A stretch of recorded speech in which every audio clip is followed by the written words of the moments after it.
stay there. 64. Oh yeah.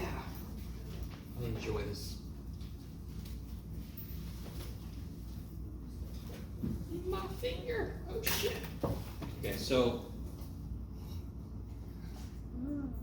show that this one by means of an example that the limit may exist even though neither of these exists. So you just have to play around with it. So can somebody give me a way that the limit does not exist somewhere? Can somebody give me an example of a function where the limit does not exist at a point? Huh? No, what's the function?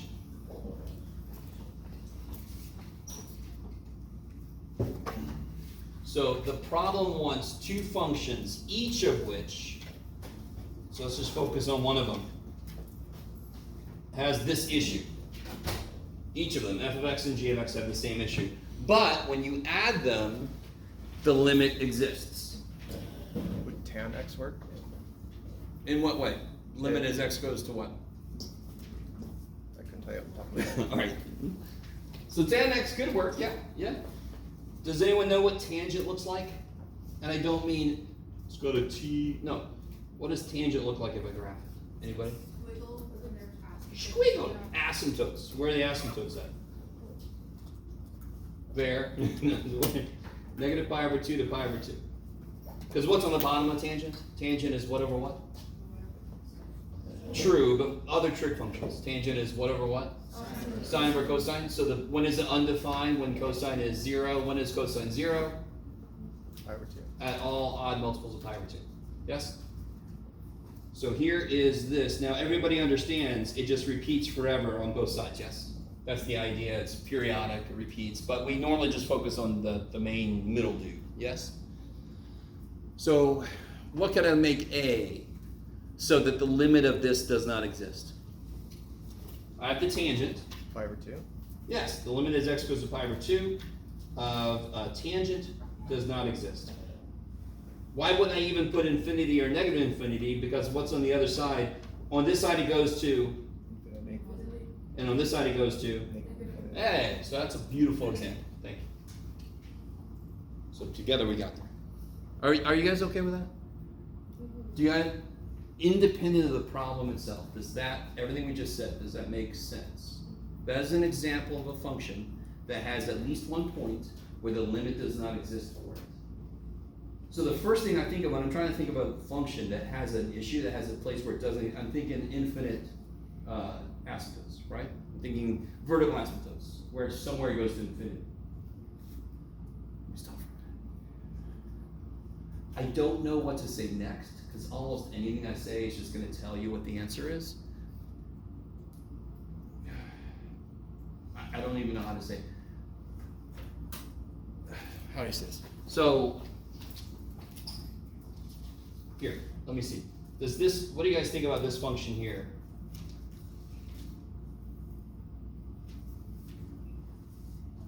How do you guys feel about that function? You want to mess with that function? No. I wouldn't even, let me make it a little more interesting. There.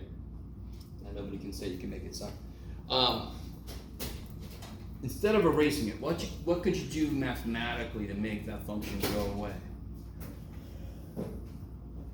Inverse function? No, I want the whole thing to go away.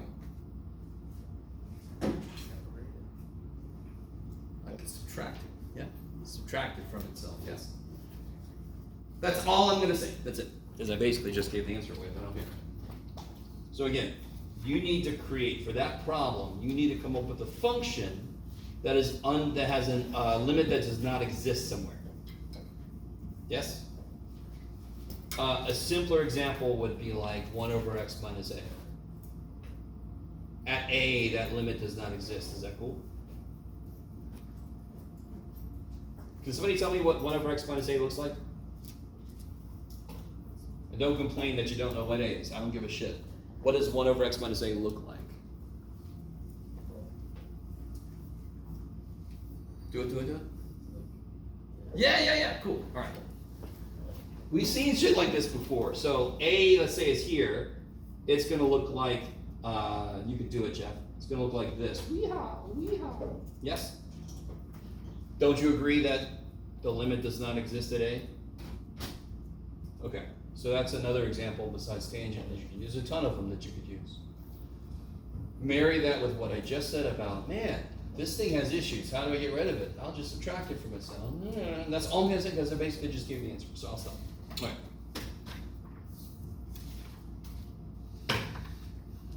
Stop speaking in riddles, Jeff. Too bad. Okay. If by the way, if that's the only problem you had an issue with in that section, you're doing fantastic. There are going to be some problems that towards the end that I consider to be a little extra. So those are the only ones you have issues with. You're doing fantastic. Yes. Don't feel bad if you have an issue with number 7. That's fine, because they can be sometimes be evil too. Anything else from homework stuff? I don't believe that, but okay, it's up to you. Okay. I'm an optimistic fool, so I'm just gonna keep going. Everybody's doing homework right now. I do have some, which is good. Let me see, anything else? Oh yeah, I gave it back. Everybody's, okay, good. So if there are no questions from homework, we're gonna get right back into where we left off. We have those 2 quizzes. I'm thinking I'm gonna try to get you, our test is not until Wednesday of next week, but I don't wanna throw the practice test at you on Monday, and then you have very little time to look at it, so I'm gonna try to get it to you tomorrow. So you have a lot of time to kind of look at it in between doing other stuff. You with me? And then I'll have the answer key for it on Tuesday. We'll take the test out of this. Okay. And then we'll have Thursday off. So I have a lot of time to grade the test. Yay. Okay. So last time, did anyone not get this handout? Does anyone need this handout? Is everybody good? Okay. You need it? Okay. Yes? And even if you got it and you just forgot to bring it, all right. Yes. Sure.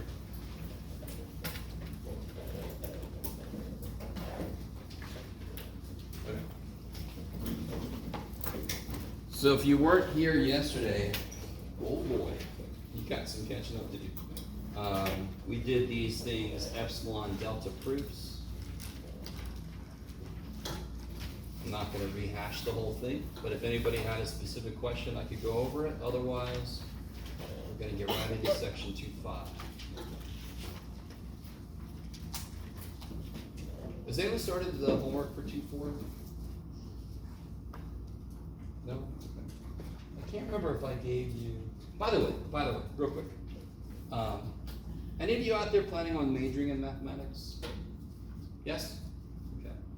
So I'm speaking to you. Anybody out there planning on majoring in a STEM discipline? That makes sense, because otherwise why the hell would you be here?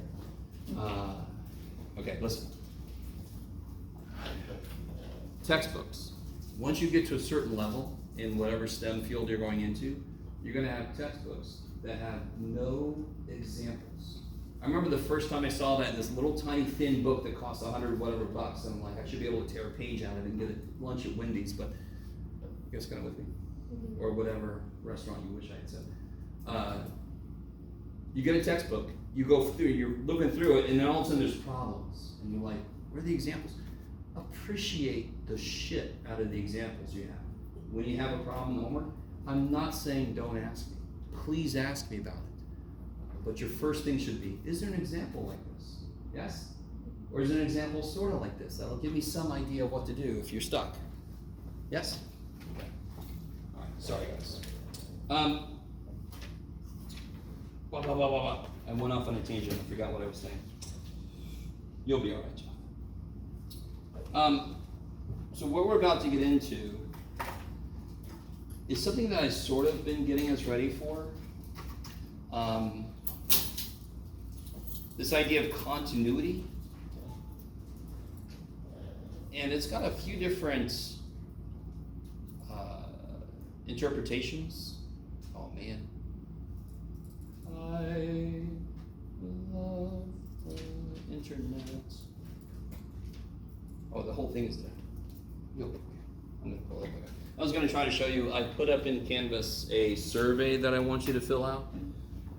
If you go into Canvas, you should, if you got your notifications turned on, you should get a notification about it. It's a very quick survey. It's like 13 questions maybe. I'm gonna send an email out to remind you to kind of fill it out. You with me? It's got some information about your academic background in mathematics and what you're gonna do next and so forth, yes? It'd be great if you could fill it out for me. I would appreciate it. Okay. So, here is the idea with what we're about to get into. Can somebody remind me, if I had a function that looked like this,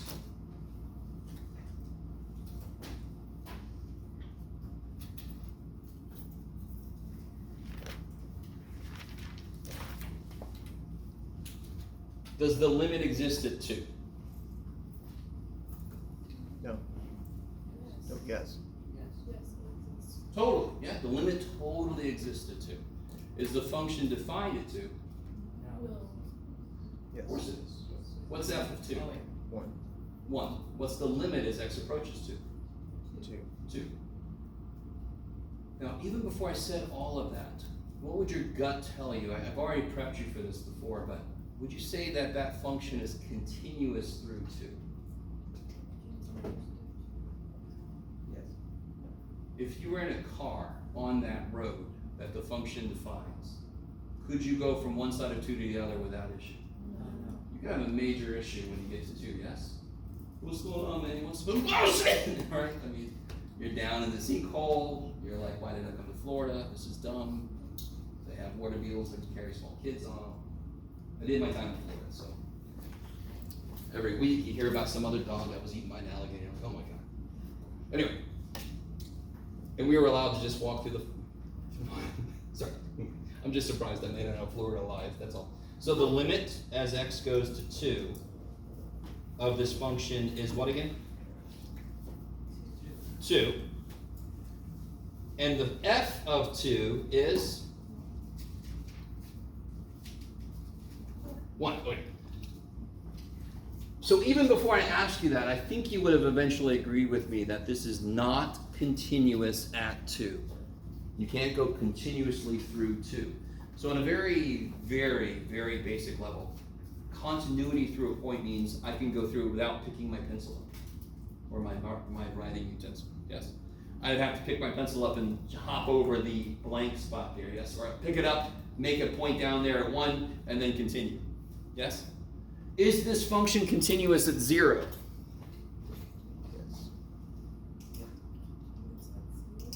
Yes. Why? Why is it continuous at 0? I can go through it without picking up my pencil. Now, let's formalize that definition, because that definition is not good enough to analyze functions, but it's beautiful for you. Why does the limit not exist at, I'm sorry, why is the function not continuous at 2? What is the major, well, this is kind of funny. It's not continuous, so it's discontinuous. So what is the disconnect? Which is a beautiful word to use here.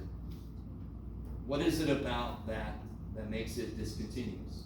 Actual function itself. Yes. So put your two things together. You guys didn't hear her because you didn't make a sound, but she said this. And then you said the function itself. So the limit is at one place, and the function value is at another place. Yes? You guys see what I'm saying? Okay, I like it. So right here, I picked a horrible thing, but we'll be okay. Let's say this is about 1.6. Is that cool? Is that all right? Yeah, you made it up, Jeff. Okay, it's 1.6. What's the limit as x goes to 0 of f of x? 1.6. What is f of 0? 1.6. So do you see how it naturally makes sense? You guys, it doesn't take much to go, yeah, it's continuous there. If I'm on this road, I'm like, yeah, everything's fine. If I'm on this road, yeah, oh shit! not everything's fine. So the mathematical definition of continuity, to be continuous at a point, you actually need many things, but they can all be summed up in one statement. So let me write that statement down. For a function f of x to be continuous at a point. Oh my God, my writing is in rare form today. For a function f of x to be continuous at a point x equals a, the limit as x goes to a of f of x must equal f of a. Doesn't that capture what we just said? That function was discontinuous at 2 because the limit existed, but its value was not equal to the value of the function there. It was cool at 0 because the limit existed and the function value agreed with it. So continuity adds one extra thing. Does the limit exist at 2? Does the limit exist at 2? Yes. Yes. Why? Why does the limit exist at 2? Both sides agree, yes? So the limit all day exists. Both sides agree on what it looks like it's going to. Is it continuous at 2? No, because continuity adds one extra thing. Not only do you have to look like you're going to something for both sides, you have to actually get there. Yes? Is that right? This is sort of like, so just to say this, because I think this is the easiest name to understand. That is a removable discontinuity. That is a big sinkhole in the road. So we can see the work crews came out and they tried to fix the problem. What did they do wrong? They put all the asphalt Down the street. over here, right? On somebody's house. And they're like, you missed. Too bad for you. You guys kind of with me? So if only they would have put this there, then it would have been good. Then it could go down the road. Everything's fine. Yes, I need you to be with me. This is almost too simple of an idea to believe it's true, because it just, all the notation makes it seem like it should be harder. But, by the way, this wraps up so many things. 1, the limit as x goes to a, f of x exists. 2, f of a is defined. 3, the limit is equal to the function value there. Sorry, this is here from before. So the fact that I say that this equals a number and that this number is here means that the limit exists, it means that the function value is defined, and of course it means that they're equal to each other. So again, to me, the easiest little phrase to remember is not only does a function look like it's going somewhere from both sides, it actually gets there. That would be continuity. Kick ass. What's another way to draw a graph that is not continuous at a point? Yeah, so the other kind of discontinuity we talked about was a jump. Holy shit, Jeff. Is there any paper in there? By the way, real quick, I did try to do an iPad, and I liked it because I could walk around the room more than to be stuck over here. But my writing is even worse on the iPad, and I'm like, it's already horrible. I don't know if you guys agree. It's okay if you do. So I'm like, no, I can't do that. And real quick, last 2 semesters ago, I was using the iPad, and all of a sudden it just started replaying everything from that day that I had done. I have no idea what I did. You know what I'm saying? So it was up there, and all of a sudden it just started from the beginning. So we were just all, and when's it going to end? I can't. Let's just watch. Hey, remember that? So I'm not using that concern. So one is a removable discontinuity, and that is like that. That is removable. How could I remove that discontinuity? If I define f of a to be L. Do you all agree that that would remove that discontinuity? Removable means if you were able to define one point for the function, if you put it in the right place, you can remove the discontinuity. That name makes complete sense. Then you have a jump discontinuity, another fantastic name. This is where we're like, hey, we're going along, oh shit, ah! Okay.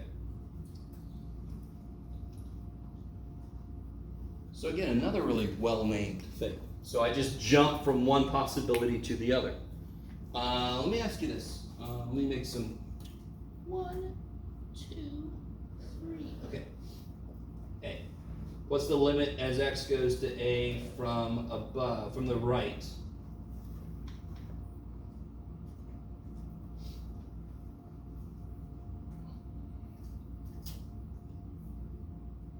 Three. No. Because I'm coming from which direction? So as my x's approach A from the right, my outputs are approaching 1. And of course, what's the limit as I approach from the left? 3. As I approach from the left, my outputs are approaching 3. Is that cool? And obviously those two limits don't exist. So this is a harsher discontinuity in the sense because not only do the things not agree, the limit doesn't even agree with itself. Is the function defined? What is f of a? 1. 1. Function is defined, correct? Yes. So that part's good. Everything's good there. Does the limit exist? No. Shit, no. Why not? Two sides don't The agree. two sides don't meet. They don't agree. Yes? So it's like, doesn't even have a chance. Could I remove the problem here? Could I define one thing and make the problem go away? No, I can't do shit. So that's why this is not removable, this is a jump. How you guys doing? That's what I think a lot of us would come, if we came up with a word for that, I think some of us would come up with the word jump. Makes sense. Okay. And then the last kind of discontinuity is an infinite discontinuity where you can have something like yeehaw, yeehaw, or you can have something like yeehaw, yeehaw, or, sorry, you guys couldn't see any of that. You could have something like this.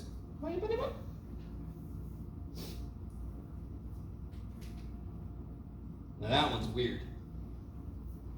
We talk about that one. Shit, I'm trying to make that an open circle. It doesn't. It actually could be a closer. That last one I just drew, this one here. What do you guys think about that one? I don't know. Doesn't it look like a form of jump? But this is where somebody jumped an infinite distance, correct? But since it goes to infinity on at least one side, it's officially an infinite discontinuity. You guys go with me? So it does look like a type of jump, but it's still called an infinite discontinuity. All right, we'll stop for now. So 3 main types of discontinuity: removable, meaning it's like a pothole that you can remove. You can actually fill it in. Jump does what it says. Infinite, meaning it's somewhere it goes to infinity. Yes? That's beautiful. I don't know if you guys are cool with that. So you do have to know the definition of continuity, which is effectively just the statement. F of A is defined, the limit exists, and those two things are equal to each other, yes? Okay.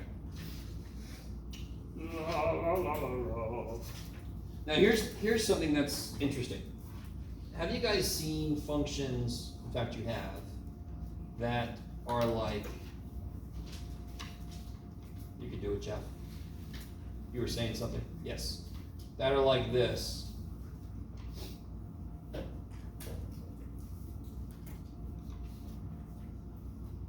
Yes? Make this bigger, Jeff. You made this. There we go. Is it continuous at this point? Whatever this point is. Yes, because the limit agrees, blah, blah, blah. You can put your pencil through. Okay. That's right. Why would there be an issue at, for example, x equals 2? Why do you think there should be an issue or something? Could the limit, by our definitions, could the limit exist at 2? No, Why not? because there's no limit from the right. But what we do then is we define continuity from one direction. So it's not this poor function's fault that it doesn't exist on the other side of 2, yes? Do you all agree with me that if the road ends somewhere, that's just where it ends? It's at the end, a dead end, it's at the end of an alley, then we just turn around. It's not like there's some big thing the city better come out and fix, it's just where the freaking road ends, yes? So that's not an issue, it's just where the road ends. So in this case, for this to be continuous at 2, for example, the limit as x goes to 2 from below has to equal f of 2. This would be continuous from the right. Make sure that this book says the same thing. Yes? From the left. From the left, yes. And then on the other side, for -1, you can say continuous from the right. By the way, just to let you know, I get so much math ahead.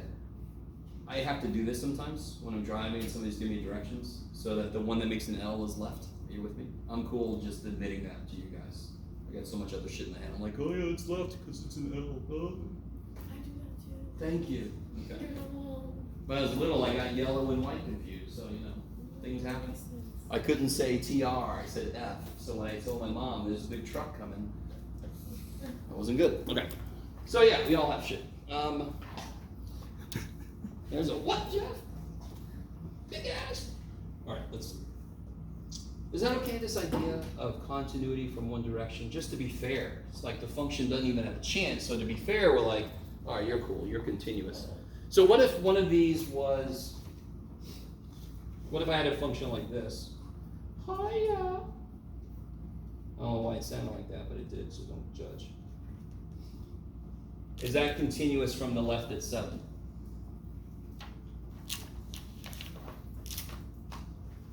No. For any kind of continuity, you need 2 things. The limit must exist, and if it's this kind of situation, it only has to exist from one direction. So does the limit exist from the left Yes. at 7? Yes. What is the limit at 7 from the left? 1. 1. So the limit exists. But what's the other piece of continuity? Not only do you have to look like you're going somewhere, f of a has to exist. you have to actually get there. So in order for this to be continuous at 7, what would f of 7 have to be? 1. 1. And is f of 7 equal to 1? No. No. So this is not continuous from the left. So continuity, any form of continuity, needs the limit to exist and the function value to agree with that. There. Yes? Okay. Okay. I can't gauge you guys. You guys give me nothing. Okay. Blah, blah, blah, blah, blah, blah, blah, blah, blah. So, couple of properties of limits. I'm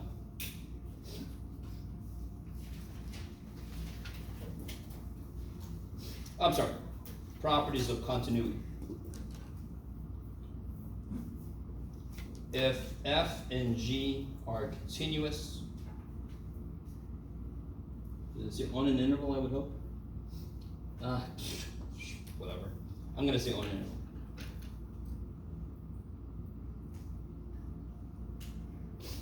So if f and g are continuous on an interval, for example, is this function continuous on the interval -3 to 4?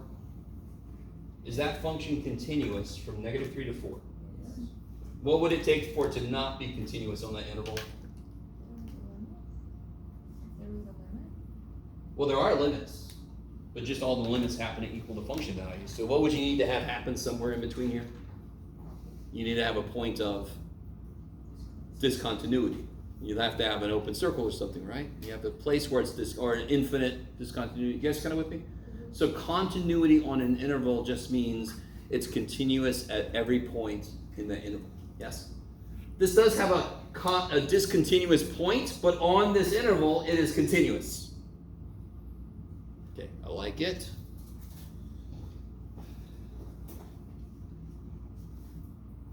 So if f and g are continuous on an interval a, b, then so are 1, f plus g, 2. Yeah, Jeff, let's mix it between, sure. F minus g, this is exciting, everybody be careful. C times f, what does that mean, C times f? Yes, as constant times the function is still continuous at that point. F times g is still continuous on the interval. F over g is continuous as long as what? G is not 0, yeah. And then that's it, Jeff. That's plenty. So all this is saying is if I add, subtract, scalar, multiply, when I use the word scalar, it just means constant. So constant times a function you call scalar multiplication. So have you ever heard the word scalar before? Yeah. Yes? And then, or multiply the functions or divide the functions, it still ends up being continuous. You guys got it with me? Now what that leads to, for example, is this. Is this function continuous everywhere? Does that question make sense? So really I'm asking you is there anywhere it's discontinuous? Any x values that's discontinuous? No, I can multiply any damn number I want to by 5, yes. And again, even if it was imaginary, but it's never imaginary unless I or the book says it could be, yes? So if I just write that, you know I'm talking about real numbers. Okay. So what about this?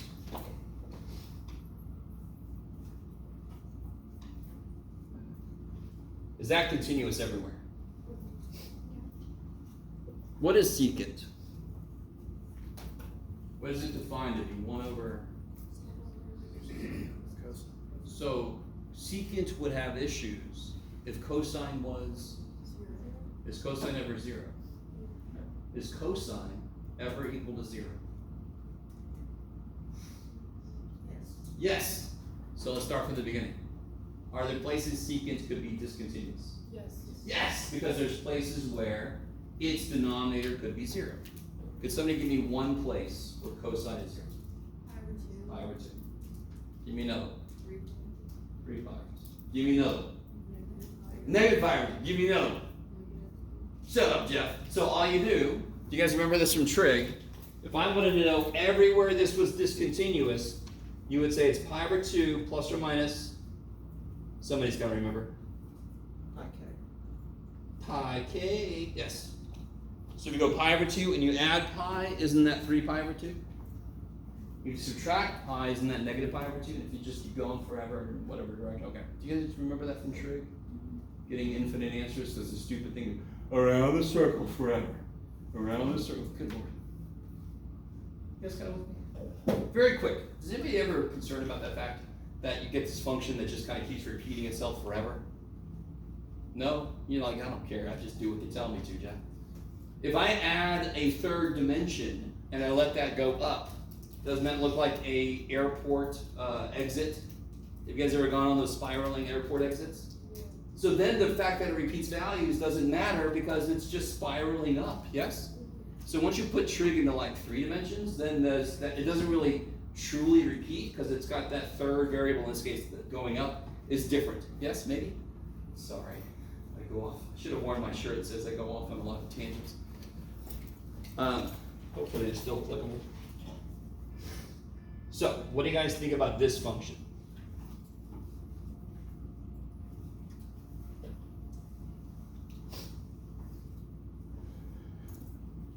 So this is continuous, discontinuous nowhere. Is that cool to say? So it's continuous everywhere, so it's discontinuous nowhere. This is discontinuous for x values of those, yes? So what about this function? Is it discontinuous anywhere? Of course it is. Where is it discontinuous? Pi plus or minus pi. There. So this function inherits any issues the parts of it has. Yes? So that's kind of the broader, bigger step we could take from this theorem about f plus g is still continuous. I could say if I have the combining of two functions, the overall thing inherits all the problems of any of them. Maybe? So if I had something like this, you can do it, Jeff. J of x equals 1 over x minus 7 plus 2 over x plus 1. Where is that discontinuous? 7. At 7 and -1. -1, because it inherits the issues of both of its parts, yes. Not that big of a deal, but that's big. Okay.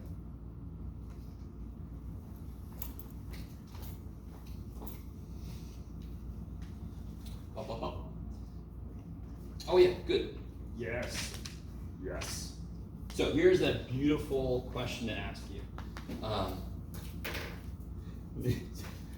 That's sounded so bad.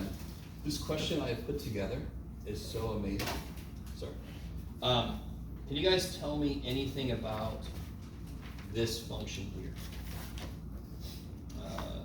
What do you got, Jeff? I don't know, dude. Yeah, that'll work. Yeah. Tell me anything you know about that function.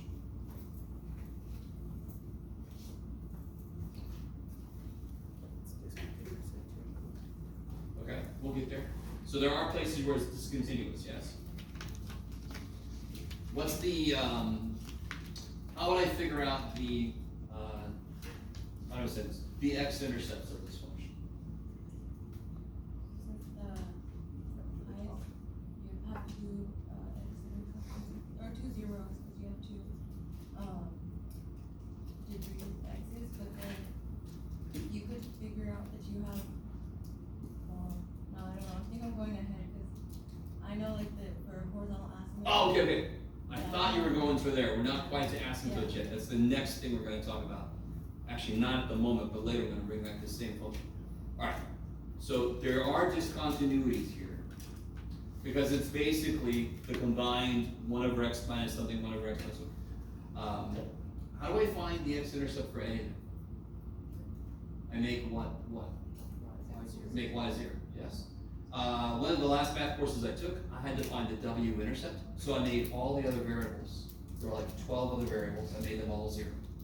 So I don't care what level of math you're in, if you have to find the w-intercept, you make all the other dumb variables 0, and then you figure out the w-intercept. So for us, we got 2 variables, y and x, yay. So what's the only time, where's y in this, by the way? Yeah, so if I make y 0, when is the only time a fraction equals 0? When the numerator is 0. So can anyone see what makes the numerator 0? 1 and -1. So when you get a problem like this, it's a really good first step, almost independent of the questions. Do what's in the top and bottom? Factor. Do you guys remember doing this at all? Some of you guys remember in asymptotes, you kind of, when you saw this, I think part of your brain just kicked into automatic mode and just went, okay, find the asymptotes, find the intercepts, find them both. That's beautiful. So the top would be this. How do you factor the bottom? X minus 4 and x minus 2. Kick ass. Nothing cancels, so we don't have any open circles. We have true asymptotes. Where is this thing discontinuous? 4 and 2. Is it discontinuous anywhere else? No. We just come to the chase. The things that made those discontinuity points, it doesn't work for anything else. There's nothing else that makes this have a problem. I can plug in anything I want to except 4 and 2, yes? And they actually have defined outputs, correct? So let me ask you this way. What's the domain of this function?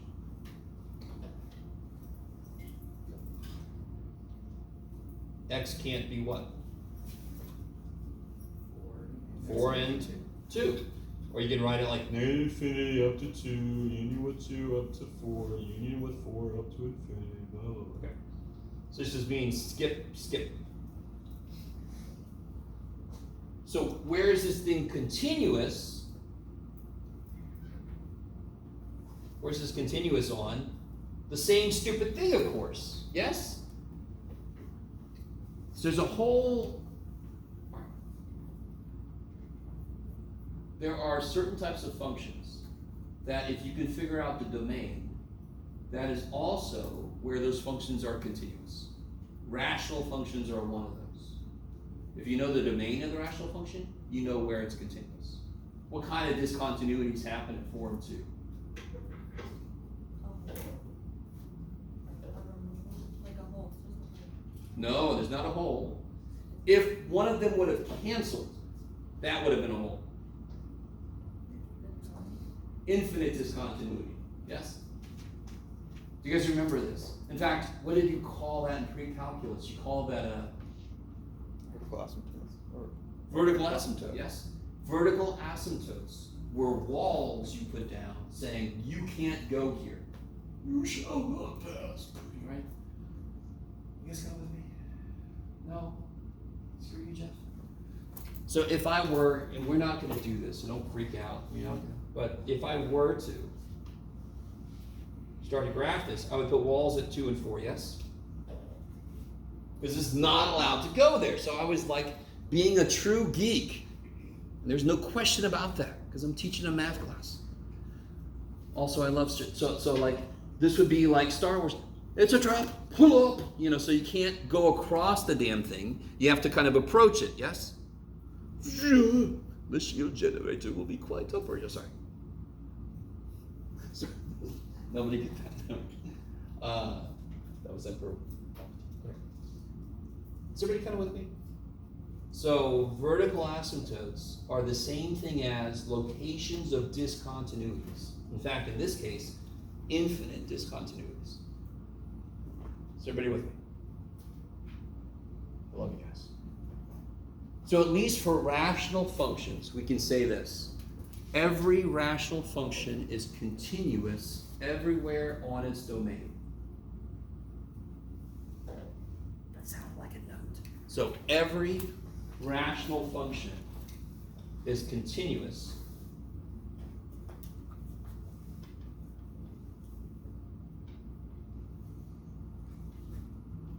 on its domain. There will be more functions we're going to add to this list, but that's the first one we'll put in there. Do you guys remember how to figure out the horizontal asymptote? look at the degree of the top versus bottom. Since they're the same, the asymptote is A of n over B of n. Totally. That's spookily so right. Trying to trip me out. So, do you guys remember looking at the degrees of the top and the bottom? See how the degrees of the top and bottom are the same? They're both second degree. Does this start to spark any memories? So I would take the ratio of their coefficients, and that would be the horizontal asymptote. Yes? We're going down, guys. So, all right.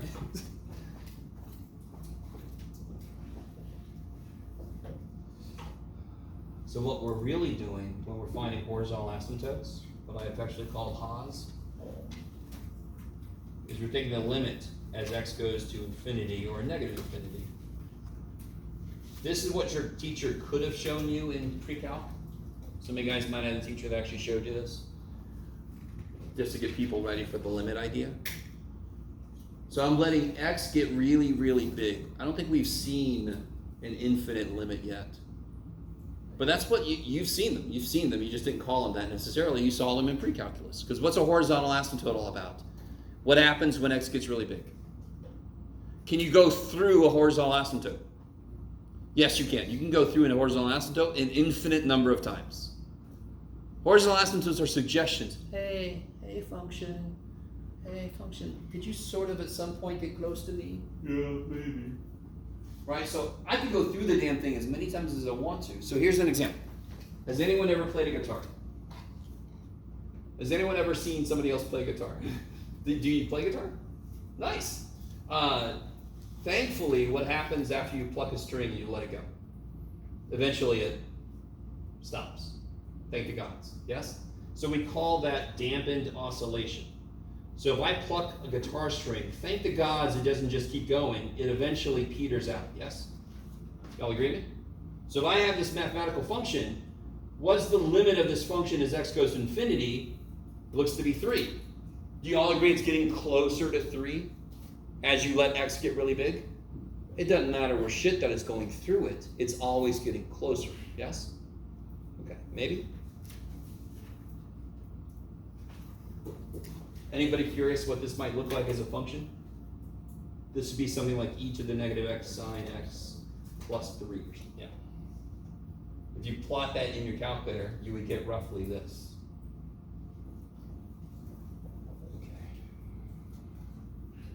Okay, let's have a moment of breath here. I'm throwing a lot of shit at you, but it is summer calculus. So you should have known. Okay. All right. So if we come back to this, if I actually do this, I don't know if you guys remember the official way to do this. If I divide top and bottom by x squared, what's the only time I'm not allowed to divide by x squared? What's the only time I'm not allowed to divide by something, when that something is 0? What's this limit going to? Infinity. So is x ever going to be 0 in the area I'm interested in? No. So I'm allowed to do it. So leave me alone. I don't know if has anybody ever seen that? What's x squared divided by x squared? What's x squared divided by x squared? 1. What's 1 divided by x squared? 1 divided by x squared. X squared divided by x squared is 1. What's 6x divided by x squared? Beautiful. 1x dies, and then plus 8 over x squared. What happens to this as x gets really big? 1 divided by really big? Really small. Really small. Now, really quick. Okay. This is huge. Don't even write this shit down. You ready? Don't even write this shit down.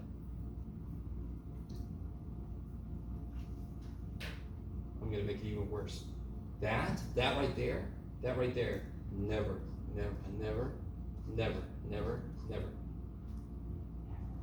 Right? If you write, you guys don't even know what to make of me. It's the third day, man. Calm down. If you write that, you're telling me you got to infinity and you plugged it in. Can you get to infinity? No. No. So you don't. One semester I had somebody that just would not stop doing it. And I said to him, if you have to, write BFN. Right? Write BFN for big freaking number. You with me? Because he needed something to put his eyes on. I'm like, there, put big freaking number, because that's the idea. These are big freaking numbers, yes? And 1 divided by big freaking number is small freaking number, and the limit's going to go to 0. So this will go to 0, this will go to 0. This is how you do a limit. You can identify each piece, what it's doing, and of course, what do I get at the end? 1 over 1, which is 1. Now, I'm not saying you have to do that. Dear God, we should stand on the shoulders of shit we've already done. You should know the 3 situations for horizontal asymptotes. One of them is, if the degrees are the same, the limit is the ratio of the coefficients. So let's do another quick example of that. You guys are doing great. We're having a good time.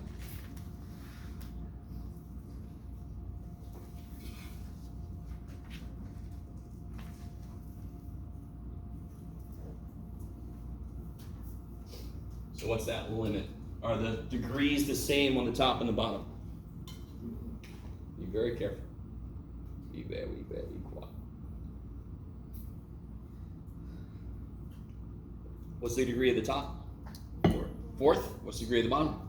4th. So then I can use the shortcut. You don't have to divide by x to the 4. You don't have to do any of that shit. What's the shortcut? The limit as I let x get big -3 is the ratio of the coefficients of the highest return. -6 divided by 2 is -3. -3. Oh, Because it's the 4th degree divided by the 4th degree. I know I thought 6. You're good, you're good. Who amongst us has never done that? And here, by the way, here, I might as well do this. Do you guys know Desmos? Oh yeah, this guy died. Everybody say a little prayer for him. There we go. Oh, I can't even do shit. Can I just kill you? Can I kill you? Can I kill you? Can I kill you? Can I just kill you? Oh, there, it's back. Okay. reopen you. There we go. Has anybody ever used Desmos before? Yes. Desmos kicks so much ass. So let me put this absolutely beautiful little dude in here.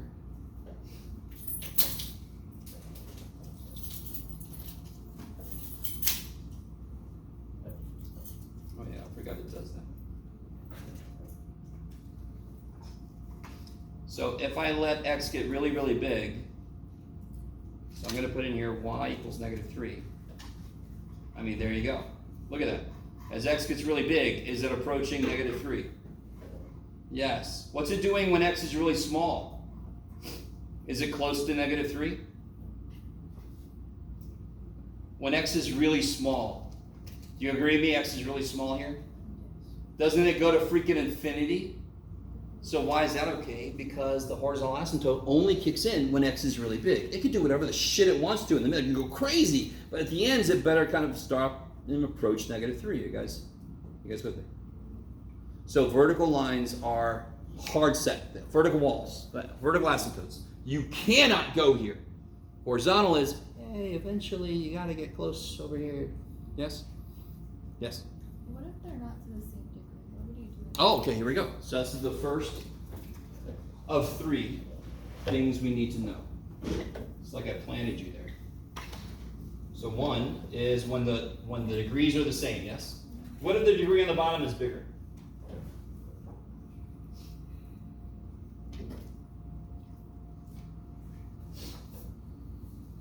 If the degree on the bottom is bigger, which one's growing faster, the top or the bottom? Bottom's growing faster. So I'm dividing by bigger, which means the whole thing is getting dividing by bigger. Smaller. Whole thing's getting smaller, so the limit is 0. Right equals 0. Yes. Yes? So I would have a horizontal asymptote here, and it would have to eventually, Jeff, it would have to eventually approach 0 in some way. Yes? Okay, I like it. In the middle, can be doing all kinds of weird shit. It equals 0. So of course the only thing we left out is everybody's favorite. What if the top power is the highest? None. None. Sort of. Only if it's Sure, slant asymptote. We're not going to really focus on those. Unfortunately, I'm sure some of you guys are really broken up about that. This is some kind of infinity, yes? So then you just have to take a moment and figure out, is this going to be positive infinity or negative infinity? At every moment, this is going to be positive number, yes? As you get bigger and bigger and bigger, do you all agree with me that these are positive numbers in here? In fact, how much does this matter when x is 18 trillion? None. Compared to 18 trillion cubed, what's -2 times 18 trillion? Nothing. Yes? So this is going to be positive infinity. When would it be negative infinity? I don't know, when one of these is negative. Yes? You guys see what I'm saying? So if the top degree is higher, it's going to be some kind of infinity. In pre-calculus, you guys got very specific as to, it goes to infinity, but it does so by following this slant asymptote. We're not going to go there. Right? We're not going to worry too much about slant asymptotes, okay? I say that, and maybe there's one place we'll find out. Does that sound at all familiar? So vertical asymptotes and horizontal asymptotes. Vertical relates to points of discontinuity for rational functions, and horizontal relates to infinite limits. Yes? I didn't catch what you said. In what case would it be negative infinity? Oh, I'm sorry. If I just would have put like a negative here. The bigger one, the top one? It doesn't, if I would have put a negative here. Oh, okay. Yeah.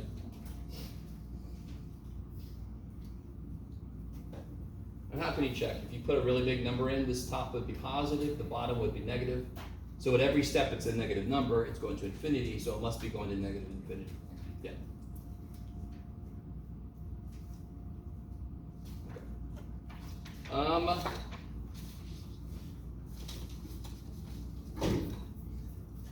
See, what did I miss? Did I miss anybody? Oh, this is the major important one. I'm not going to copy all this shit down, I'm just going to show it to you. These are all of functions that are continuous on their domains. Polynomials are obvious. Can anyone tell me anything about polynomial? What is a polynomial?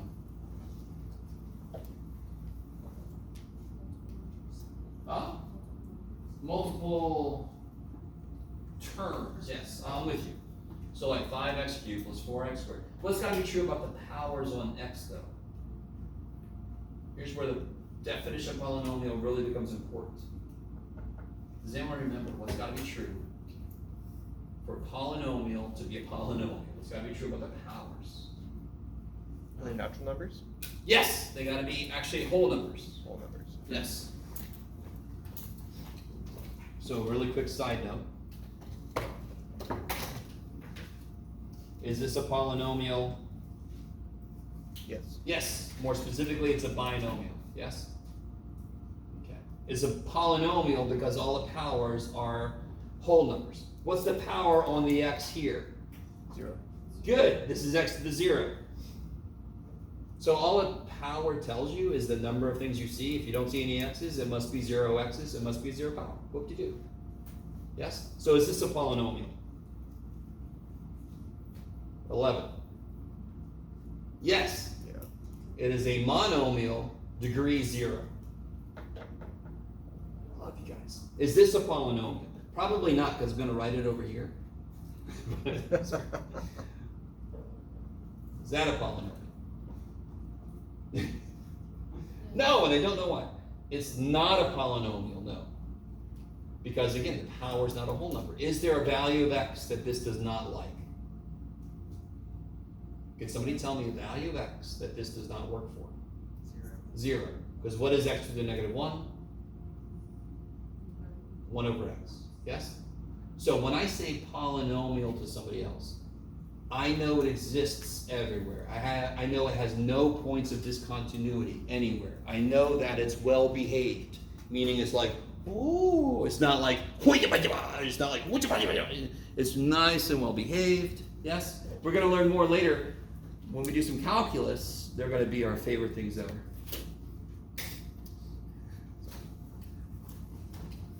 What about this?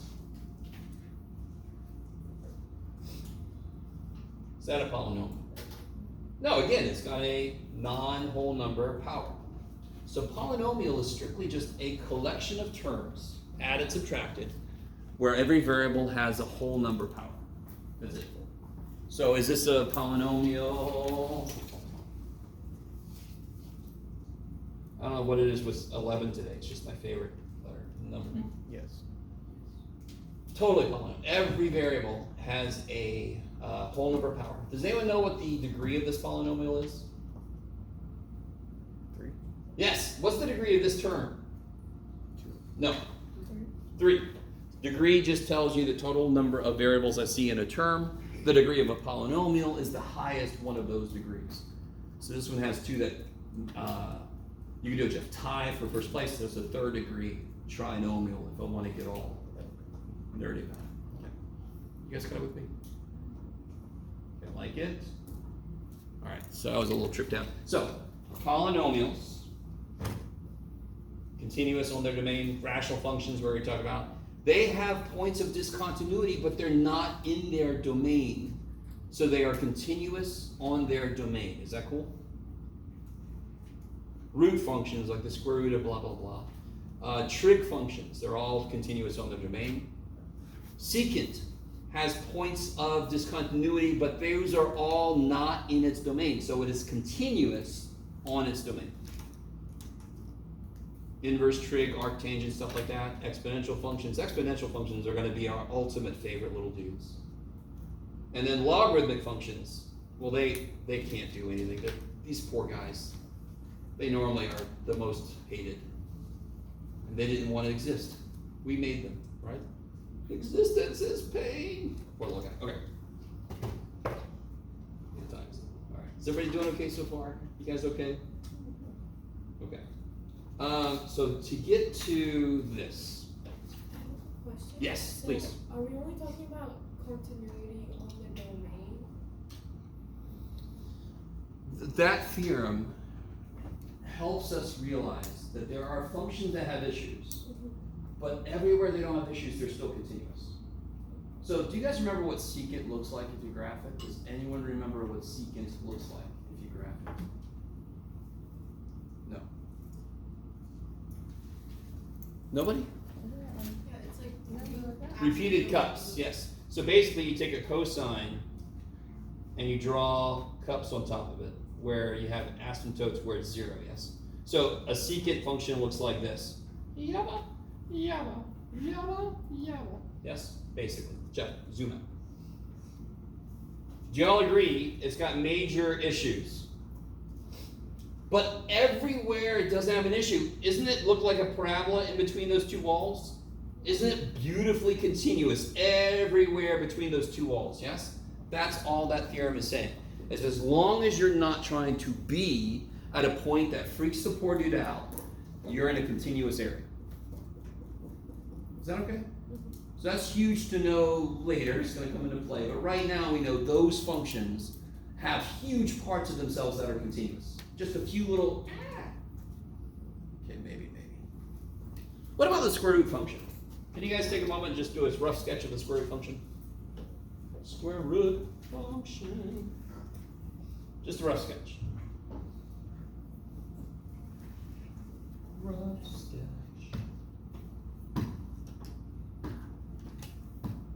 If you don't want to, you can stare at me, that's fine. So hopefully everybody did something like, wah! Yes? What's this guy's domain? Huh? 0 to infinity including 0, right? And a quick word. So if I wanted to write the domain, I would write it like 0 to infinity. Is that cool? Do you guys notice? What's wrong if I do this? You can't include infinity. Thank you. Never put an included symbol on infinity, because if you do, I'm going to want you to bring that shit to me.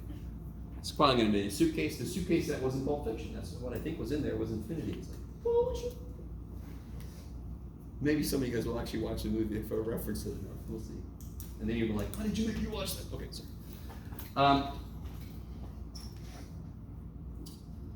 What kind of continuity does it have at 0? Continuity from the right. Yes, it's continuous from the right. It's defined at 0, and it's cool everywhere up until here. After that, it's not its fault. We made it so it has nothing over here. So it should still be able to be continuous there. It's not its fault. It has no other side. So that's why we came on the idea of continuous from one direction to the other. How's everybody doing? That was what we call a callback for just a minute. All right. So, I think, yeah, sure. So everybody looked at this side of that handout from last time. So the last time it was the epsilon delta proofs. Look on the other side. So I'll tell you what, let's do this. I think 11:30 is probably a good spot. That's when I'm going to try to have my breaks. Is that cool? Just so you kind of know it's coming. So let's have you guys work on this. Whatever's happening at 11:30, we'll take a break.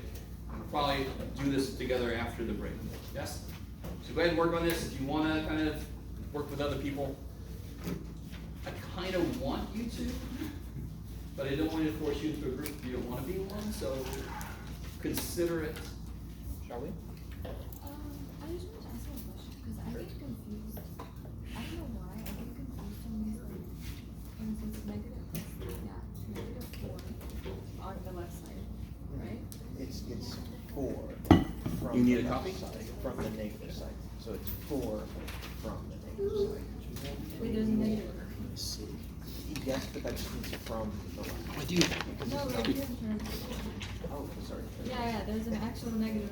Yes, This, you're up right. here, yes, I know, this means from the left side, and then this means the right side both to the left, right?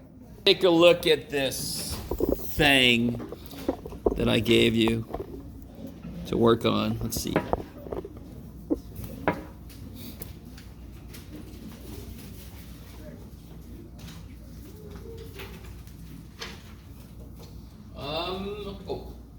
There. So, number 1, do you guys agree number 1 is now that you've gone through it, if I give you that kind of problem, would you sort of go, oh, good? No? Some of you guys are like, I'm not gonna say flat for any of your shit. But all right. Where's the first, if I'm looking as I move to the right, where's the first location of a discontinuity? And -3, correct? That's the first place there's a problem. And what exactly is the problem? What kind of discontinuity? So at x equal -3, there's a what discontinuity? Jump. Everybody say, sorry.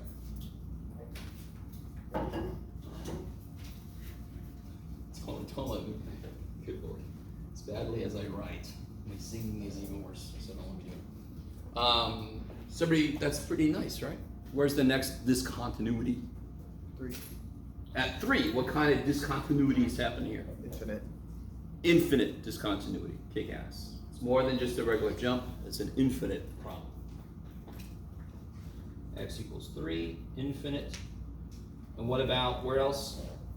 There's removable. Removable at X equals 6. 6. Is that how you spell removable? And x equals 6.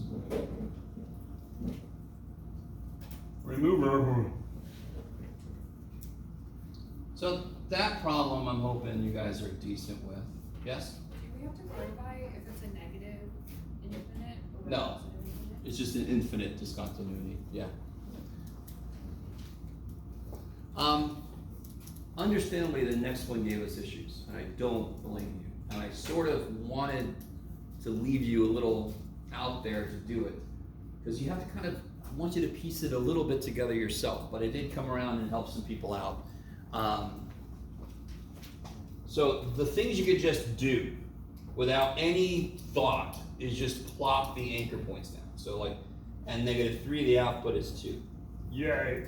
At 0, the output is 0, and at 2, the output is -1. That's fantastic. Then you get the weird shit, and you immediately are concerned about everything in the universe when the limit statement just cares about the area around 2, for example. So as I approach 2, from which side? Both sides. I'm supposed to approach 0 my outputs. So as I approach 2, I'm supposed to approach 0. So let me do that. So I just draw little branches off from 2, just in that immediate area, because that's all I know from that statement. How does it go from there? I don't know yet. So I'm just going to draw that much. Is that cool? And your picture could look very different from mine, by the way. It's just got to have, I'll point it out at the end, what it's got to have. But yours could look very different how you connected things. Okay. So then the next limit, as I go to 5, from which side? Both sides.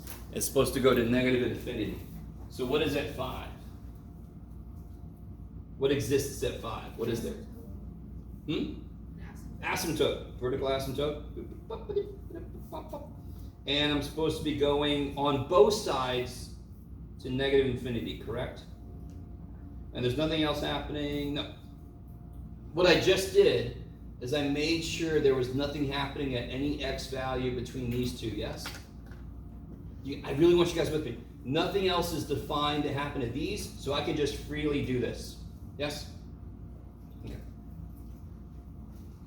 So understandably, a big mistake some of you guys might have made is you left this part out.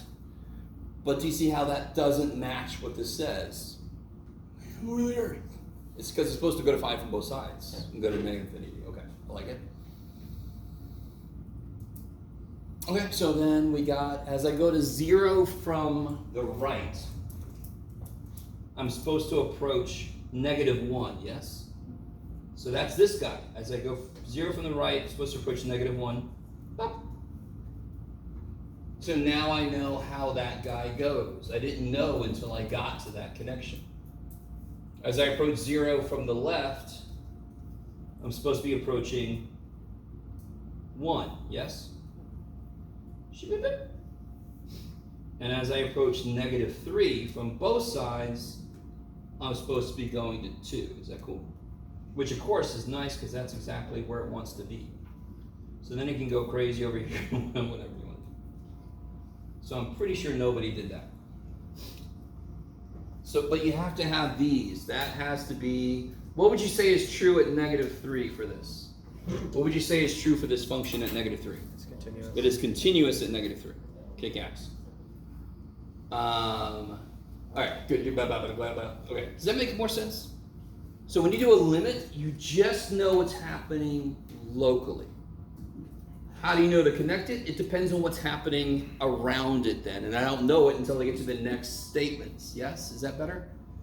I don't blame you, this is a trippy problem, but I always think if you could do a problem backwards and forwards, you really get the concept. Okay. What was I about to say? Oh yeah, where are the discontinuities?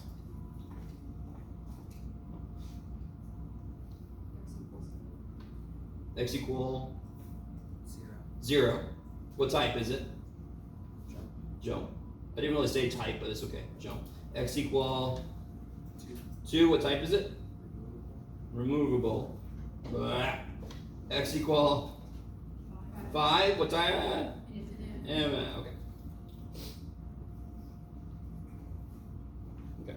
So even though -3 showed up, it didn't end up being a discontinuity because it actually filled in the hole. They actually got the pothole filled in on the road. Okay. How you guys feeling? Is that problem a little bit better if you see it again at some point? Yes? Yes. Which one? Oh, no. That is removable. They could have removed it, but then they defined it to be there. I see what you mean. This is truly a jump because it goes, it jumps, and then it continues. This one goes, blip, but then it still goes from here, so it didn't really jump down. It just was like, oh, and then it kept going. Okay.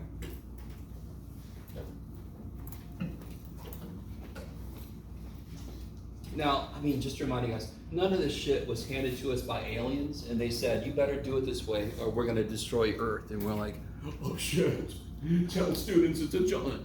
So there's a lot of like little, like, oh, it could be kind of like the infinite jump thing.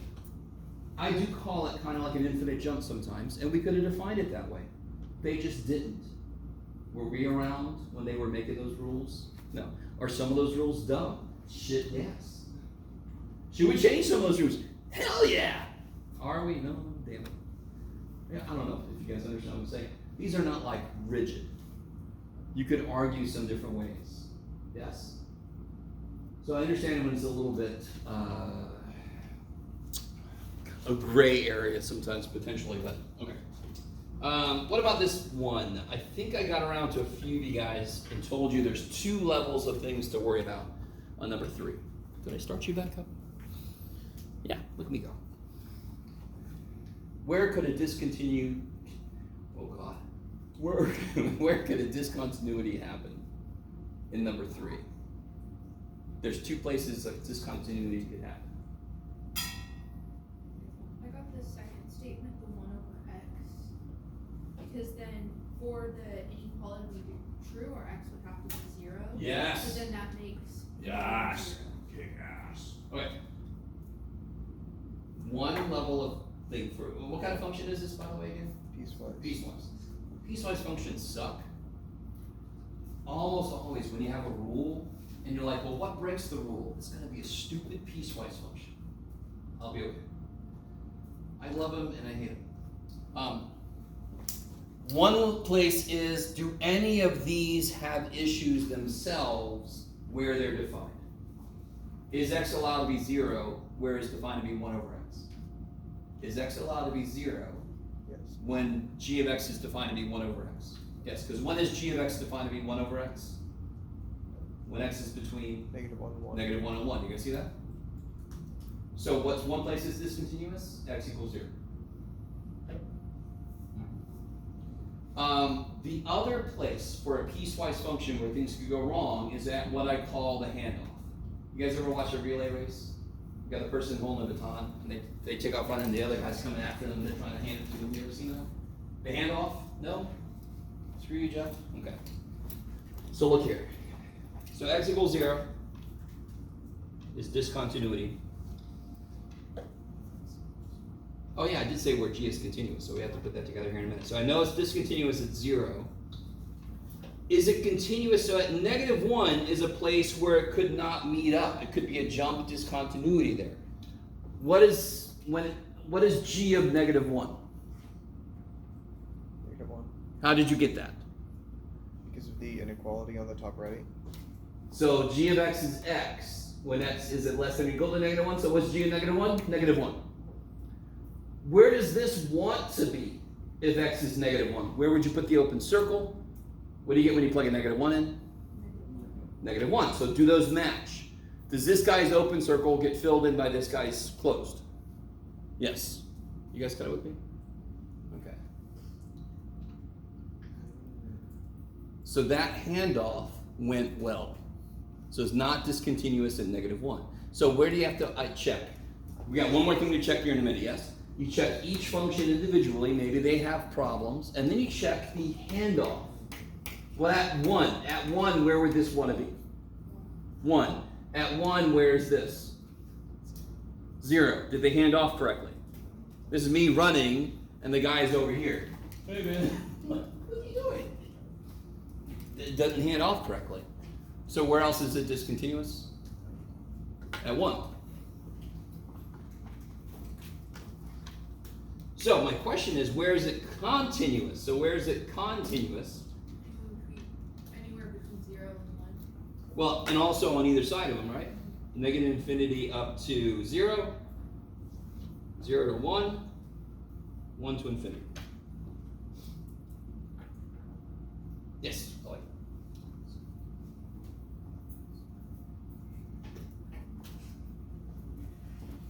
Is that okay?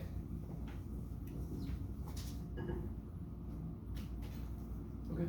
And then number 4 is, let's see what you guys think. Here's the big thing with number 4. Do you see the shirt I wore today? I talked about it, and I realized there's one really big reason I want to wear the shirt today. The more you know what functions look like, the easier these questions are going to be. What does a natural log look like?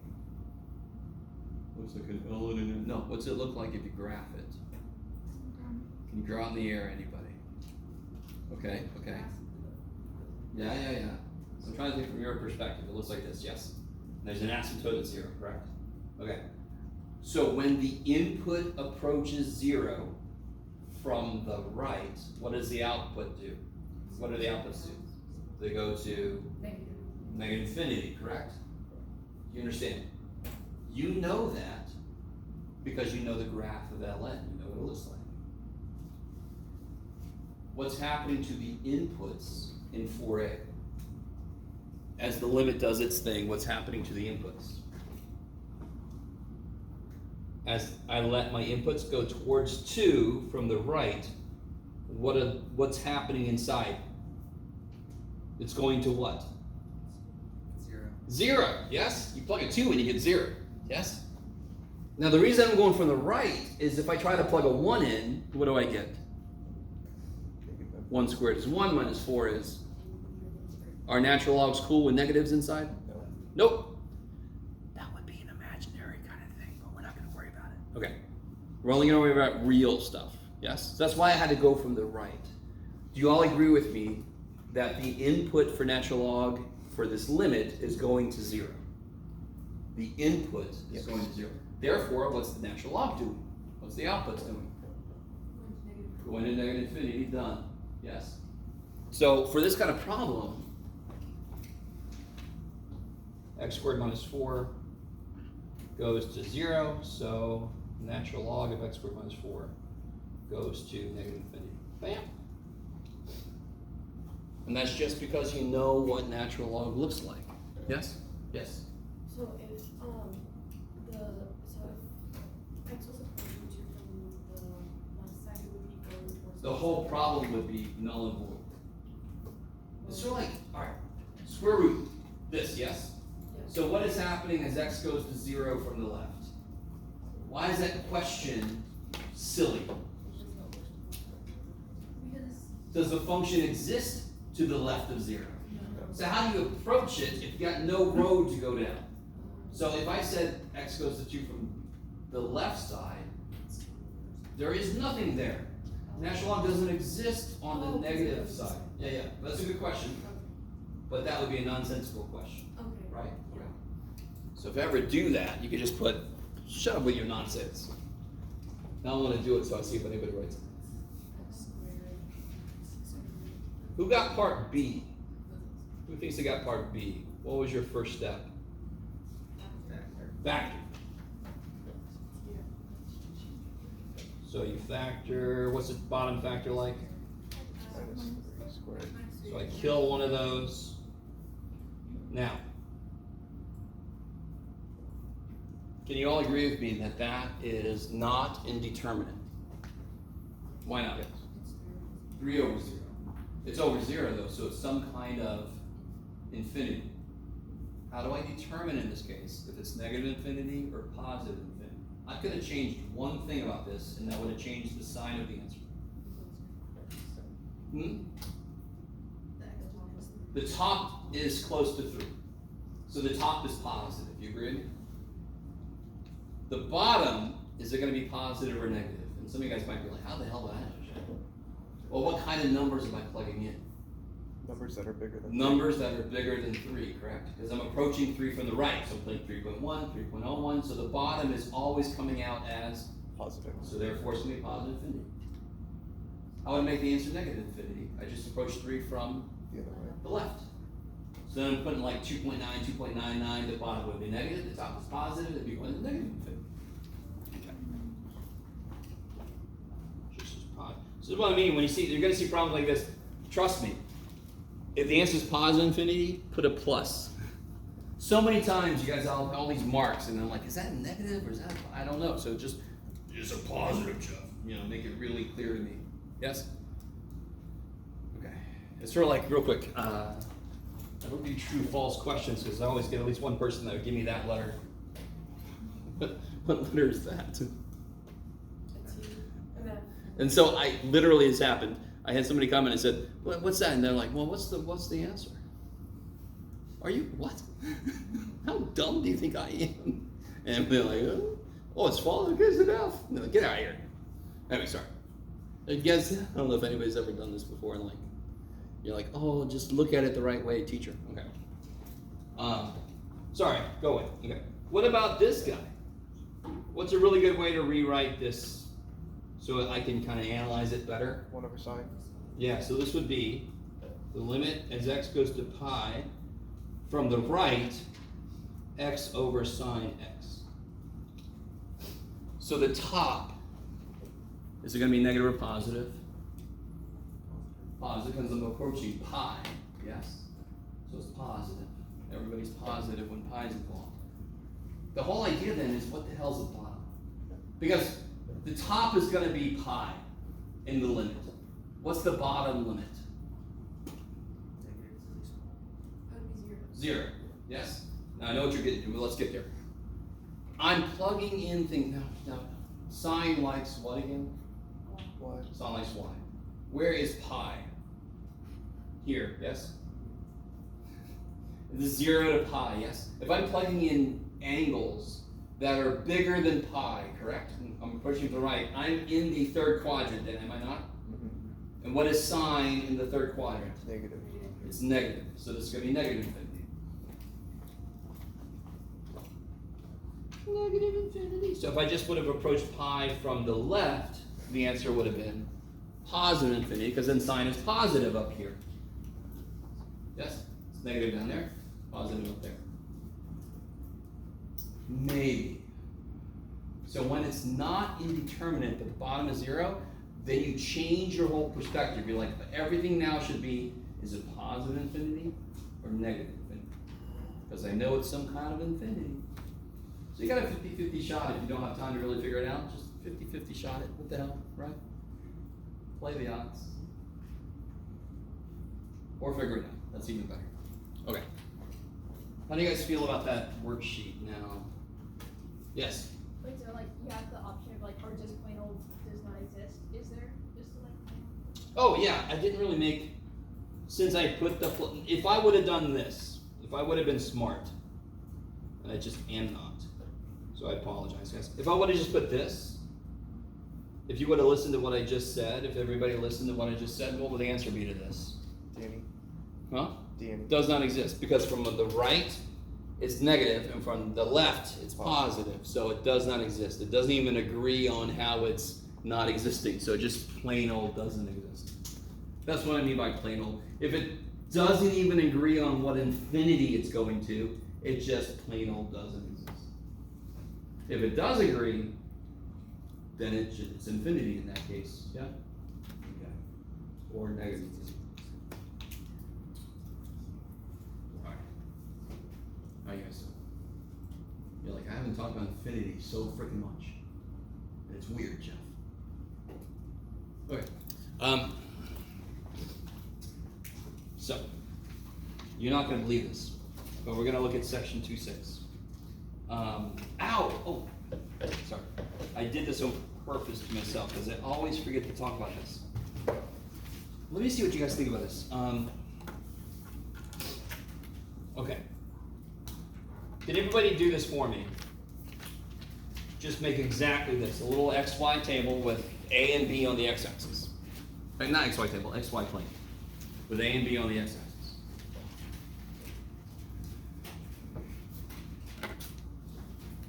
Okay. I want this to be, I'm gonna make f of A, it doesn't matter. I'm gonna make f of A here and f of B here. If you want to do the same thing, you can, but, so what that means for me is, my point is there and my point is there, yes?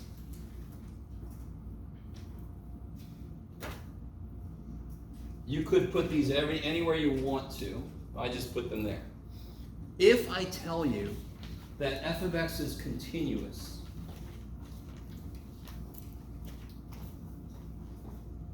is there any way for you to avoid the output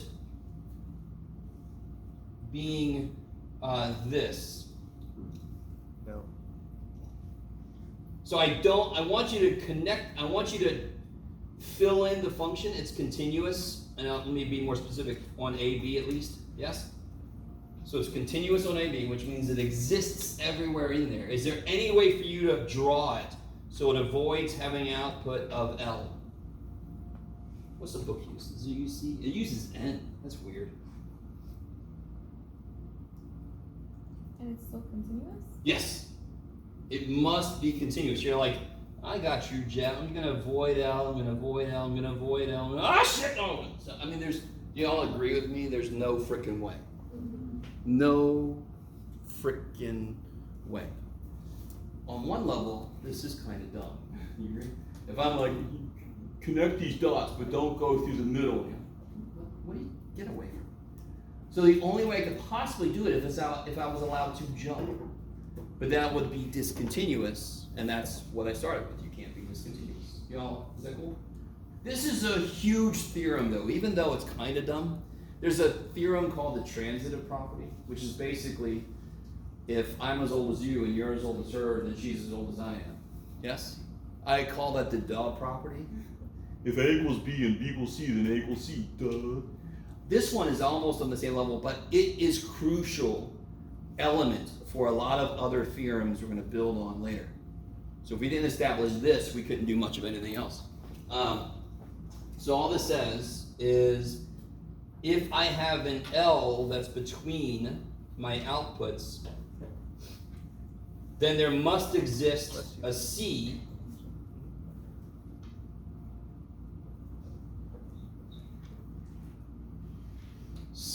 that comes from A to B, where F to C is L. All right, that is very technical language for all the shit I just said a minute ago in plain English. If there's an L between the outputs, there must exist an input between the inputs that actually has that as an output. If the function is continuous, yes? That's basically what we just said, but more formalized. This is called the intermediate value theorem.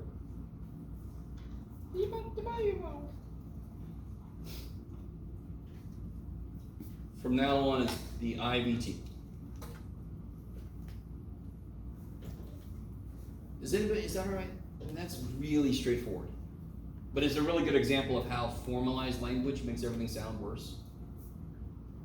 The idea is pretty straightforward. Now, specifically, the way I drew this,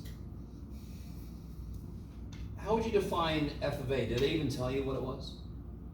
From the way I drew this, though, can anyone tell me anything about f of a? It's negative? Negative. And what's f of b? Positive. So I could use the intermediate value theorem to determine if there is a root for a function. If I plug a number into a function and I get a negative output, and then another input a little bit later, it's positive, then between those two, there must be a root if it's continuous. You guys kind of with me? That's the first, much more practical usage, but if this didn't exist, we couldn't even do that shit. Okay, so for an example, did they give me an example? Sure. Blah, blah, blah. 6x squared plus 3x minus 2. Show there is at least one x intercept between x equal 1 and 2.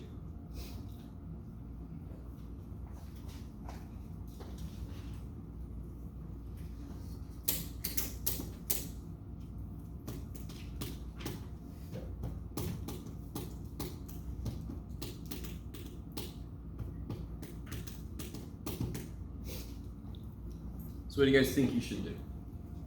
Plug in 1 and 2. Yes. So if you plug in 1, that's nice, isn't it? Because then you just get 4 minus 6 plus 3 minus 2. What is 4 minus 6 plus 3 minus 2?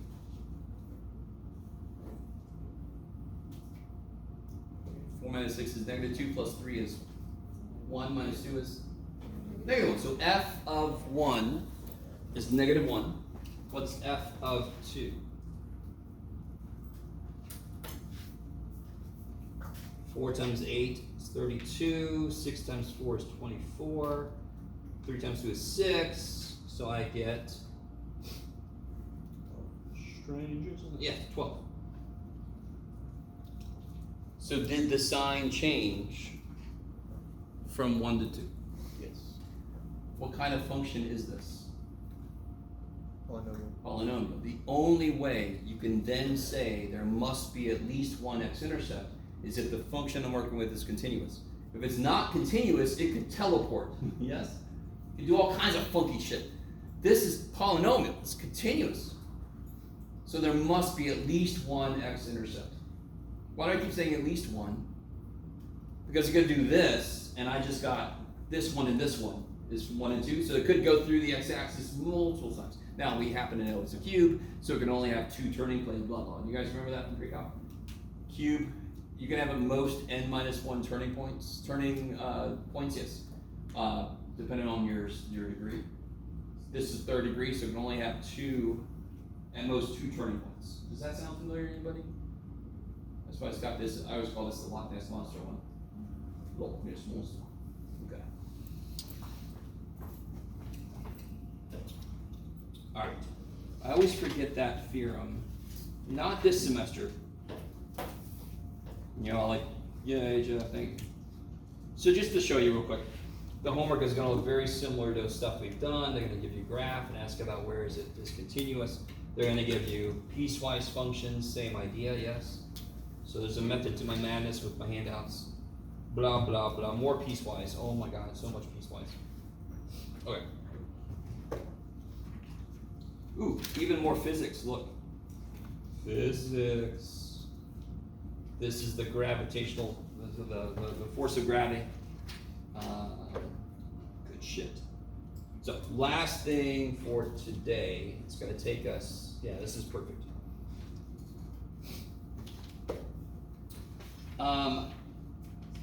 Yes, okay.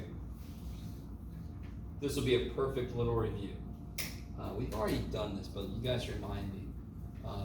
This is from earlier today. How do I graph tangent x? Asymptotes at negative pi over 2, and then you just draw squiggles. I was gonna go, okay, but you mean like this. It looks cubish, yes? Doesn't it look a little cubish? Okay. Let's see if you guys are cool with this. There's a whole thing in chapter 1 about inverse functions. Do you guys remember how to get the inverse of something? Like give you a graph. How do you get the inverse from the graph? Mirror and those like X. Take every point and just switch the x and y. The whole idea of an inverse is the output becomes the input becomes the output. So for individual points, you just literally switch the x and y. It's almost too good to believe. So if I wanted to graph the arctangent, the inverse tangent, this is not, by the way, 1 over tangent. Yes? This would be 1 over tangent. This is another example of dumbass math people in the past choosing poorly. And that's why they said, well, why don't we, let's just call it arctangent. And I'm like, that's even worse. Get out of here with that shit. So some of you guys know arctangents, yes? Maybe? Not the arc reactor. We're not talking about no Tony Stark. But it's just another way to say inverse tangent. Okay. How would you graph that? So real quick, I don't know if you guys know this, but, well, you should know this. What's the tangent of pi over 4? 1. What's the tangent of negative pi over 4? Negative 1. So I can graph, for example, there is a vertical asymptote in negative pi over 2. If I switch the x and the y, how does that show up on the inverse graph now? This is, does anyone know the equation of this dotted line? Let's start there. What's the equation of this dotted line? X equals negative pi. X equals negative pi over 2. Inverse switches x and y, so what does it become on the inverse? Y equals negative pi over 2, which is this. So you're not going to believe it, but it also happens to pi over 2. So now it's got a ceiling and a floor, yes? So literally, just for inverses, everything just sort of reflects around the y equals x line because we're switching x and y. Okay. And then I can also take, for example, if this goes to the point pi over 4, 1, this one should go through the point 1, pi over 4, yes? So at 1, this should go to pi over 4. And at negative 1, this should go to negative pi over 4. And at 0, if I turn 0, 0 around, you're not going to believe it, you get 0, 0. So you get this thing, which is neat. Yes? All right, what's your point, Jeff? Dear God. Jeff. What's the limit as x goes to negative infinity of the inverse tangent of x?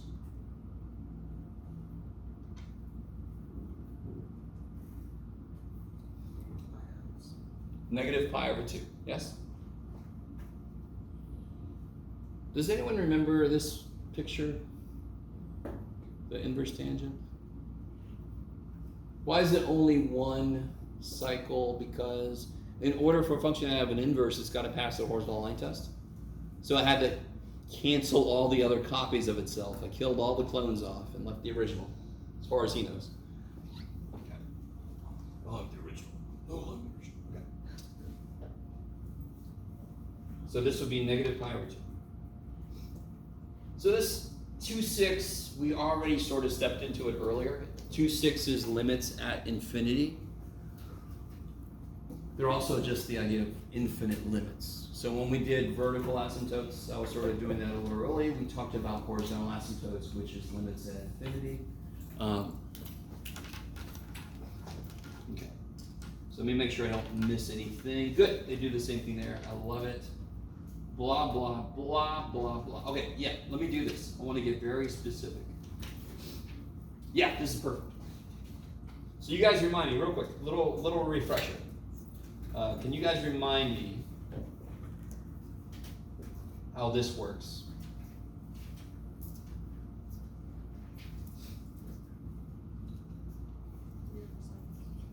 Careful.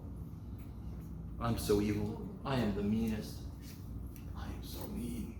What is your deal, Jeff? Who hurt you? Y equals 0. Where's the degree higher? Bottom. Bottom. So the limit's gonna be 0. Big X. And if I would have done, you know, what you thought I did, real quick. What's that limit? 7. 3 over 6. Okay, I like it. Now, watch this. Here's where things get nifty. Before I do this, what's the definition of a rational function? One that you can have a conversation. No. What's the definition of a rational function? Does anyone remember? P over X over Q over X. P What's of true about P and Q? the polynomials? Rational functions are ratios of polynomials. Right? So math people are like, ratios, rational, yay. Okay, very creative. So is this a rational function?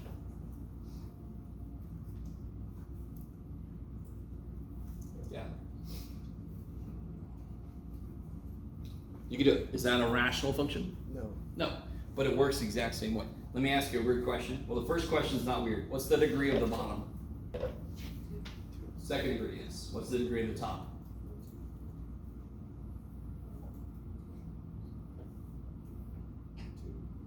Second degree. You guys see that? If X gets really, really big, doesn't this effectively become 2x to the 4th? It's kind of like if I find a $5 bill on the ground, that's big for me. I'm a teacher. If like Jeff Bezos, another Jeff in the world, just another Jeff, if he sees $5 on the ground, is he even gonna bend over for the damn thing? Probably he's an asshole, but no, he probably won't. Okay, Bill Gates, it's $5.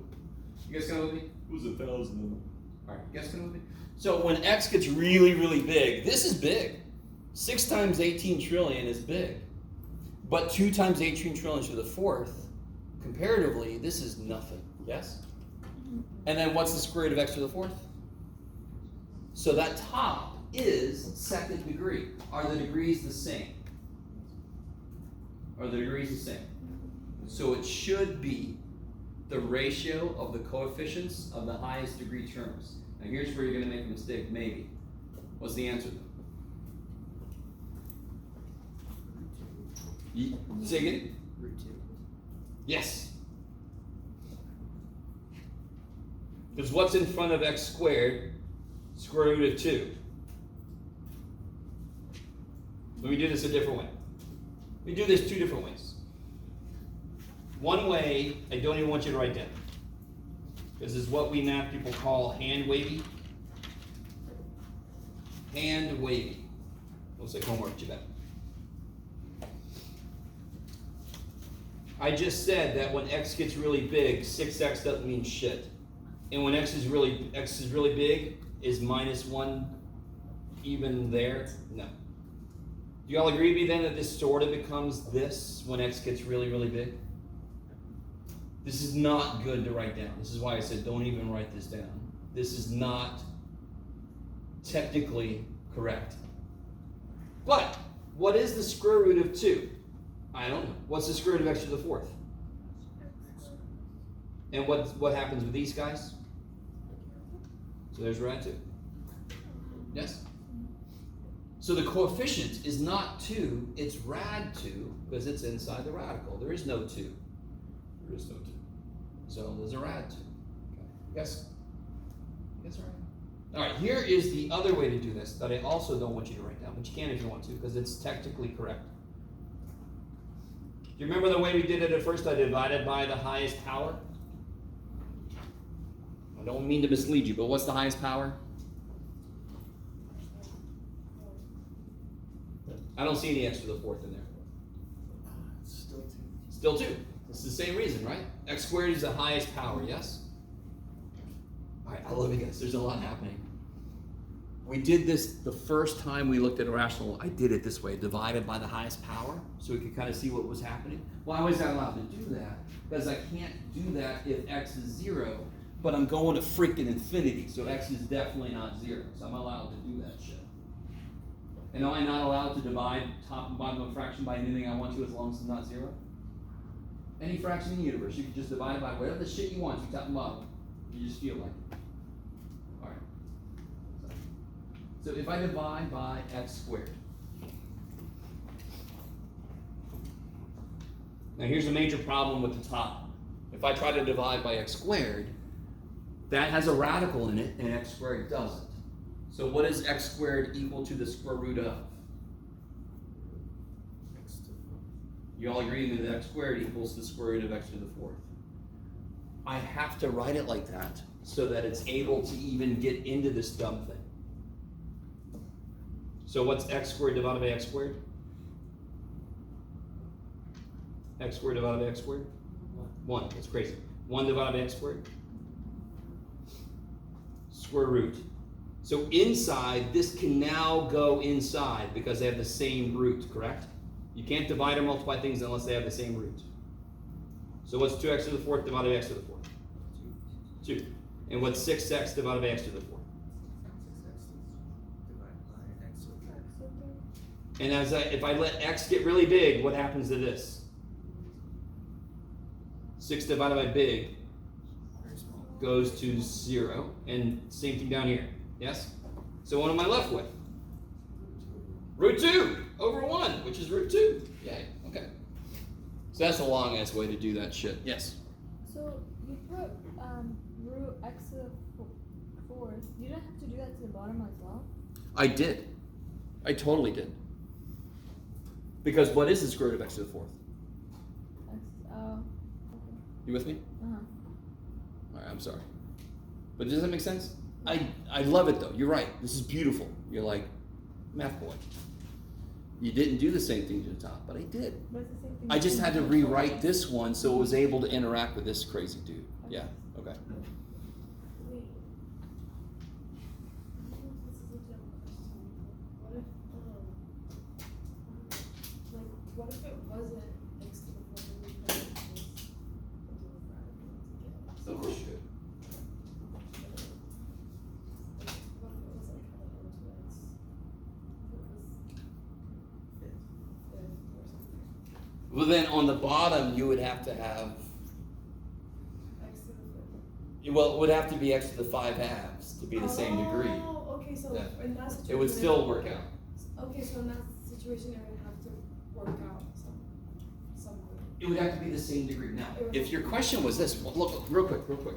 What if from the beginning it was this instead?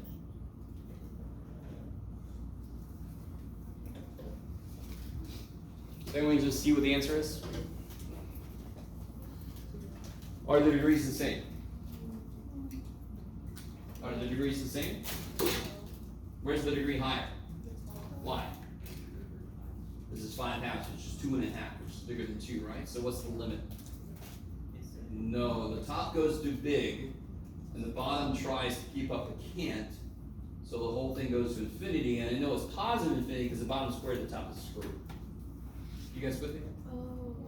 So that's one thing that could happen where it's actually, you're like, thank God, because that's easy now. They're not the same degree, so the answer is either 0 or some kind of infinity, right? Okay.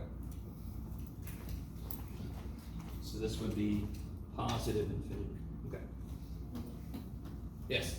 If 6 wasn't under the radical, would you still divide it by the square root? Oh, I see what you mean. Or- Yeah, like if the radical just stopped here. Yeah, and it was. Well, to be honest, in that case, I would just simplify this from the beginning and not worry about the radical at all, right?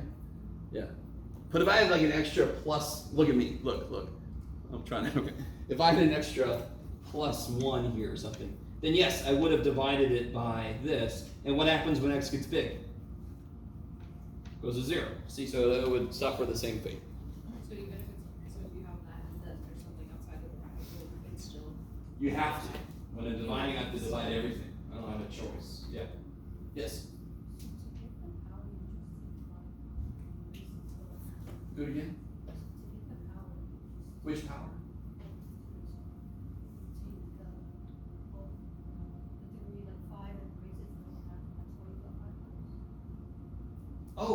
you mean, I think you're asking, just to be very direct, if I had this, I'm gonna rate this as a power. What's on the bottom of most plants? Roots. So roots go on the bottom, power's on the top. One semester I had a botanist, and I'm like, they're like, obviously tubers or root. Shut up. So now I say most plants, right? You guys kind of with me? I'm sorry. I'm a geek, so I can do that to other geeks. So that would be x to the powers 2. I'm sorry. The roots 2. Roots on the bottom. Powers 5. It's powerful. It's on the top. Yeah. Is that okay? Okay. That was something that happened, I think, somewhere in the homework. People were turning it upside down, but just remember that roots on the bottom, just like most plants. You could alter the root into 1/2 and then correct. Yeah, totally. So another way to do this is every square root in the universe is a 1/2 power, and then what do you do with powers like this? Multiply. Multiply it. 5 times a half is 5 halves. Yeah.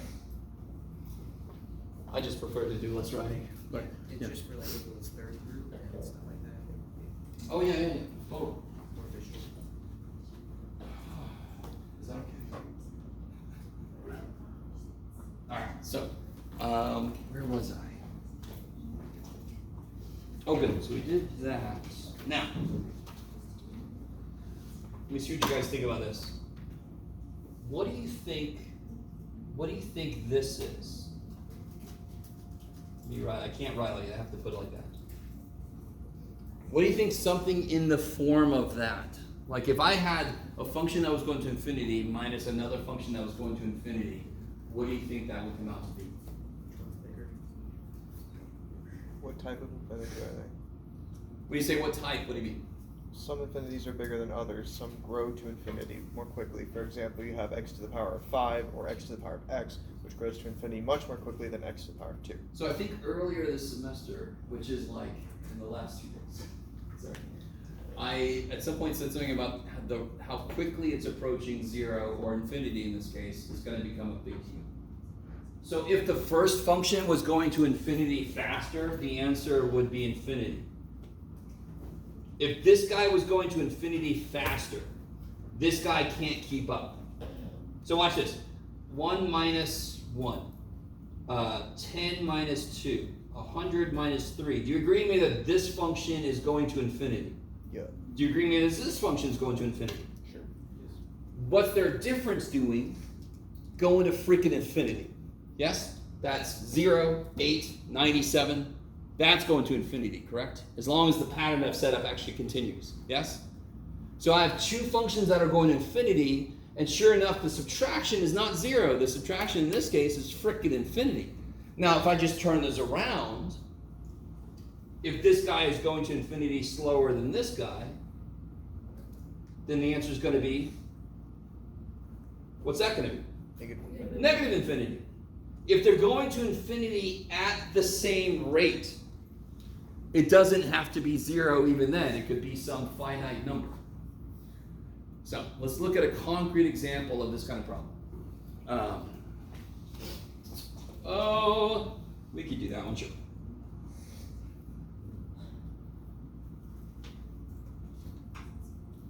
Yeah. Oh wait, I made it a little worse than it should be. Make that a 1. X squared plus 1 minus x. Do you all agree with me? That function's going to infinity as x gets really big, and that function's going to infinity as x gets really big. I can't just say the answer is 0. So what the shit do I do? What the shit? The form of this should tell you what to try, even though it feels like you're making it worse than it is. The form of that is a big hint. Is a radical minus something. What can I multiply by? Conjugate. But I have to do that to the top and bottom to make it legal, correct? What's currently on the bottom of this? 1. Beautiful. So if I multiply top and bottom by the conjugate, Jeff. It's like, why can't I see that? You guys doing okay? Always worry about you. All right. what do I get here? Let's see. On the top, what is this times itself? X squared plus Yeah, half of this times half of this is a whole this. The middle terms cancel, is that cool? Yep. Which is why we multiply the conjugate, and then I get minus x squared all over this business.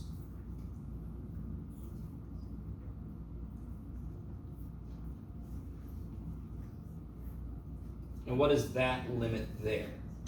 The top is 1 and the bottom just goes to infinity, so what's that go to? 0. 1 divided by really big, it's really small, 0. So that was an example where the answer actually is 0. Shaboom! Okay. No, that's just silly. Oh yeah, that's neat. Oh yeah, let's do this. So, real quick, you're gonna see other problems that are like this. The answer doesn't have to be 0. This is just an example where the answer was 0. One thing you can do is do the multiply by the conjugate. Here's another kind of problem you might see. Yeah.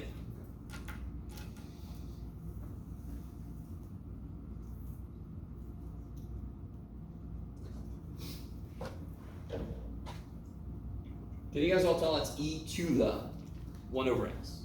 That's not 1 over e to the x. I always get somebody that misreads that. Thankfully, I don't handwrite my tests. Can you imagine? What the shit? What do we do? I'm approaching 0 from the Left. left. So I get e to the 1 over very small negative number, correct? What's 1 over a very small negative number? Very big negative number, yes? So here's something neat you could do. Let me see if you guys are cool with this. As x goes to 0 from the left, what does 1 over x do? What did we just say? It goes to negative infinity, yes? Okay. So it is. No. That's what that does. That's not what the whole thing does. But how can I rewrite this now? Let me see if you guys are cool with this. This is a really neat thing that we're going to do every now and again. And you've done it before, just in a very different way. I'm going to replace x. I'm going to call 1 over x t. So as t goes to negative infinity, I want to investigate e to the t. So now I've got something I can look at a little bit easier, maybe. So e to the t, if I let t go to negative infinity, what does e to the t go to? 0. Yeah, e to the negative big is 1 over e to the big, which goes to 0. And what's e to the t look like? Can you do it in the air? What's e to the t look like? Yeah. Like that, or from your perspective? Yeah, this is from your perspective. Okay. So it looks like this. So as t gets really big negative, what does e do? Goes towards 0. So if you know the graph of a function, questions about the limits of those functions become easy. I should say easier. Well, that's kind of true. You guys kind of see that substitution approach? Yes. So you turn the whole 1 over x to t. Yes. So everywhere I see a 1 over x, Yeah. I can replace it with t. And if I do that, I have to realize that as x goes to 0, t goes to negative infinity. Okay. So whatever this is the same thing that this is. Oh. They have the same value. Okay, and then e to the power is 0. E Oh, to the sorry, big negative Big negative is 0. big small. Is It's big small. small. It's very small. Very small. Which goes to 0. Yeah. Okay. And again, I know e to the t has that shape So I know if I go to the negative side, it's gonna have an asymptote at 0. So it's approaching 0. So if we see this, do you think T, like this kind of problem? No, not necessarily. We didn't even necessarily have to do this. But there's a lot to keep in your head when you have multiple levels going on. So this is kind of like, you go, okay, 1 over x goes to negative infinity. Let me just replace it with a t. And so I'm going to negative infinity. So now I got 1 level of shit to think about instead of 2. Yeah. There were 2 levels to think about. X is going to 0, but that makes this thing go to negative infinity. So then what is this? Oh God, now I can just look at it much more directly. Yeah. Do you ever actually have to do this? No. Could you do this if it helps? Yes. Well, some of you do that even though it doesn't help. Yes. Don't blame me. Playing around with you. Yes. You didn't state how like e to the t, so t is really small. How that would equal 0? Like just that last step. Oh. When you say small, be careful. It's big negative, Okay. right? So when I say small, I think like approaching 0, but we're going to negative infinity, so we are big negative. Yeah. So I might have said small somewhere in the middle. No. I'm sorry. Yeah. Okay. Shibba. Let me see. I want to make sure I don't miss anybody.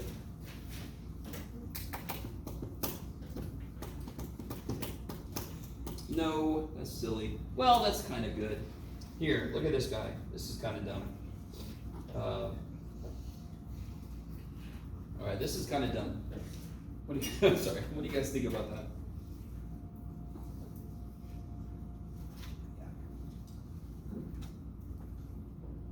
Yeah, this is good. This will be the last thing we do ever. No, today. Perfect. Any thoughts? So again, this is sort of infinity minus infinity, but dear God, this is why I write it like this. What form is this in? Infinity minus infinity. That is not me working the problem out. That's not me substituting. That is me telling myself what form it's in. Now you guys understand this is a type of indeterminate form. Because I don't know, it could be, it depends on who's going infinity faster, correct? Now this one's dumb because which one's going to frickin' infinity faster? X squared. Yeah.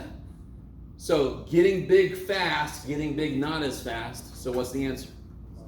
Positive infinity. This guy can't keep up with him. I'm subtracting, but I can't keep up. It's like a little tiny leak in a balloon that I'm just pumping really fast. The little leak can't keep up. Oh shit. Okay. Sorry. I gotta tell you, these first 2 days really wiped me out. Anyway, all right. So this is obviously gonna be infinity, but if you really wanted to show something, you can factor this. Now what does that do for you? Well, what does x do?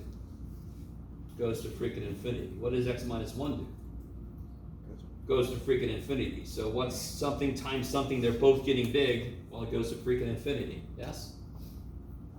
In fact, the limit of the product of functions is equal to the product of the limit. So this is infinity, that's infinity, infinity times infinity is infinity. Okay. Okay. So here's the last thing for today. Then we'll get out of here a little early. Yes, okay. If I say the limit as x goes to infinity of a function, I want to say this in a different way. Yeah, okay, that'll work. Is L. I want to bring in our favorite little dude. What that means is there must be some point at which, so here's my function, it's doing whatever the hell it wants to do, but if the limit is L, just tell me in English, eventually what must the function do as I let x get big? Approach L. Must get closer and closer to L. What was close? Get closer. Closer. Epsilon and delta. Yes, epsilon and delta. In fact, in this case, I want to get closer this way, so that would be epsilon, correct? So there must be, so if the limit really is L, there must be some number n, past which I am always and forever within epsilon away from L. Now, real quick, this one's actually a little easier to tell than the 2-4 stuff. If that never frickin' happens, if I never get a number that I'm always closer than some epsilon away, then I don't approach L. So for example, if I'm like, I'm here, no I'm not, I'm here, no I'm not, if I just do that forever, then the limit ain't L, because it never gets close to L. You guys see what I'm saying? If the limit really is L, there must be some number after which I am always closer than some epsilon to L. If that never happens, the limit can't be L. I'm never getting close to the damn thing. I really want this to make sense.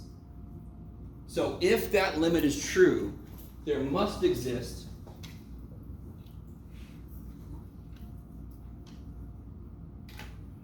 an n such that f of x minus L is less than epsilon. So that feels very much like the other one, but now I'm not getting close to a value, I'm just going to infinity. So for example, here's an example of a function that does not have this property. What is the limit as x goes to infinity of sine x?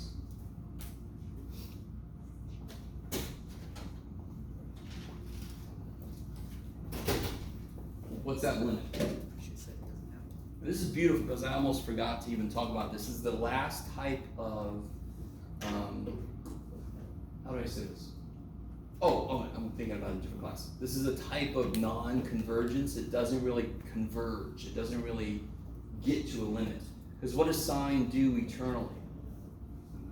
What is sine always doing? Go between. Yes? So if you said the limit was 0, then I need you to understand, this is beautiful. If you said that the limit was 0, and sometimes students, they guess 0, understandably. If you said the limit was 0, then there must be somewhere where it's forever as close to 0 as I want it to be. If that never happens, then the limit can't be 0, because it never gets close to 0 then. So, do you agree with me that if somebody said, I need you to be this far away from 0, and you're like, here I am, I'm good. Are you forever that close to 0? You're immediately not that close. Then you're like, oh, I'm good again. Look, I'm good. Oh, shit. Oh, I'm good again. Oh, shit. So, do you all agree the limit is not frickin' 0? Because the function eternally does not stay as close to 0 as somebody else might want me to. So, if I had a dampened sine function, if I had a sine function that did this, yeah, Jeff, that's positive up there. That's how that works.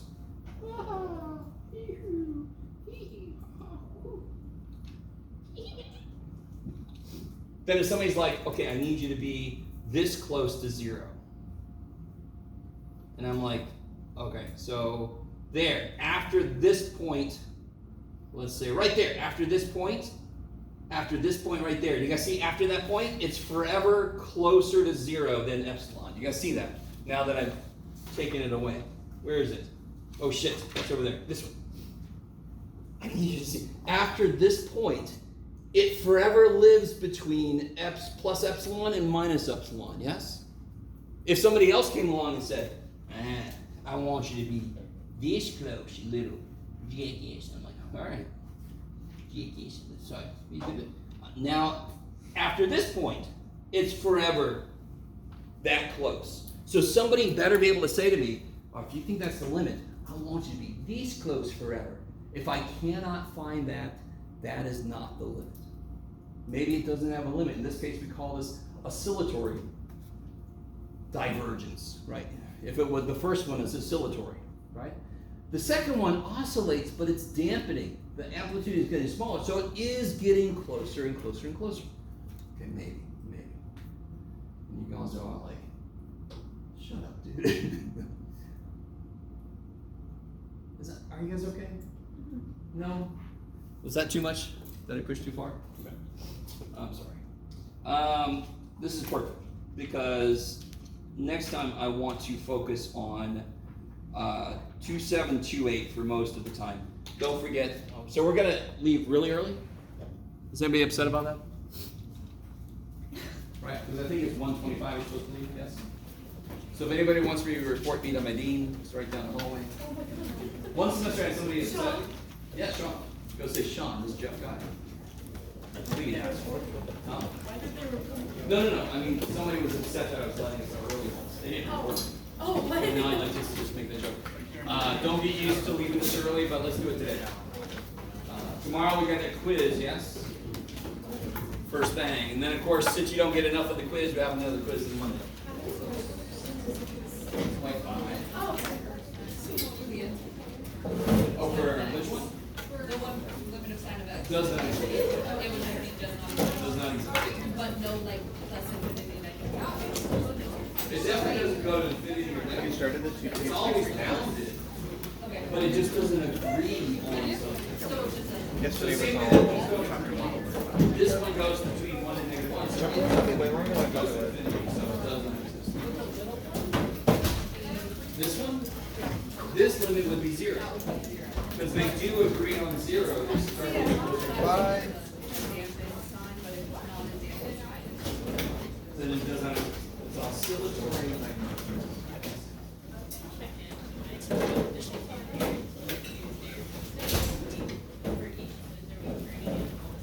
No. I was supposed to say this earlier, but when is homework due, guys? The test. And what are we having tomorrow? Good. So if you don't have any homework, you have to turn in tomorrow. Please do turn in some homework. All right.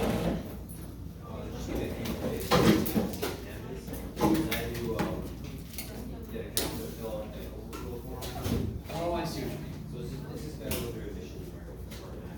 Okay. Did I give you a copy of the syllabus? Yeah. Okay, good. Those are the most immediate important things. I don't really use Canvas too much. Okay. Besides that survey, you can fill it out later. All right. Thank you. Sure. Huh? Is the quiz at the beginning of class? You're welcome.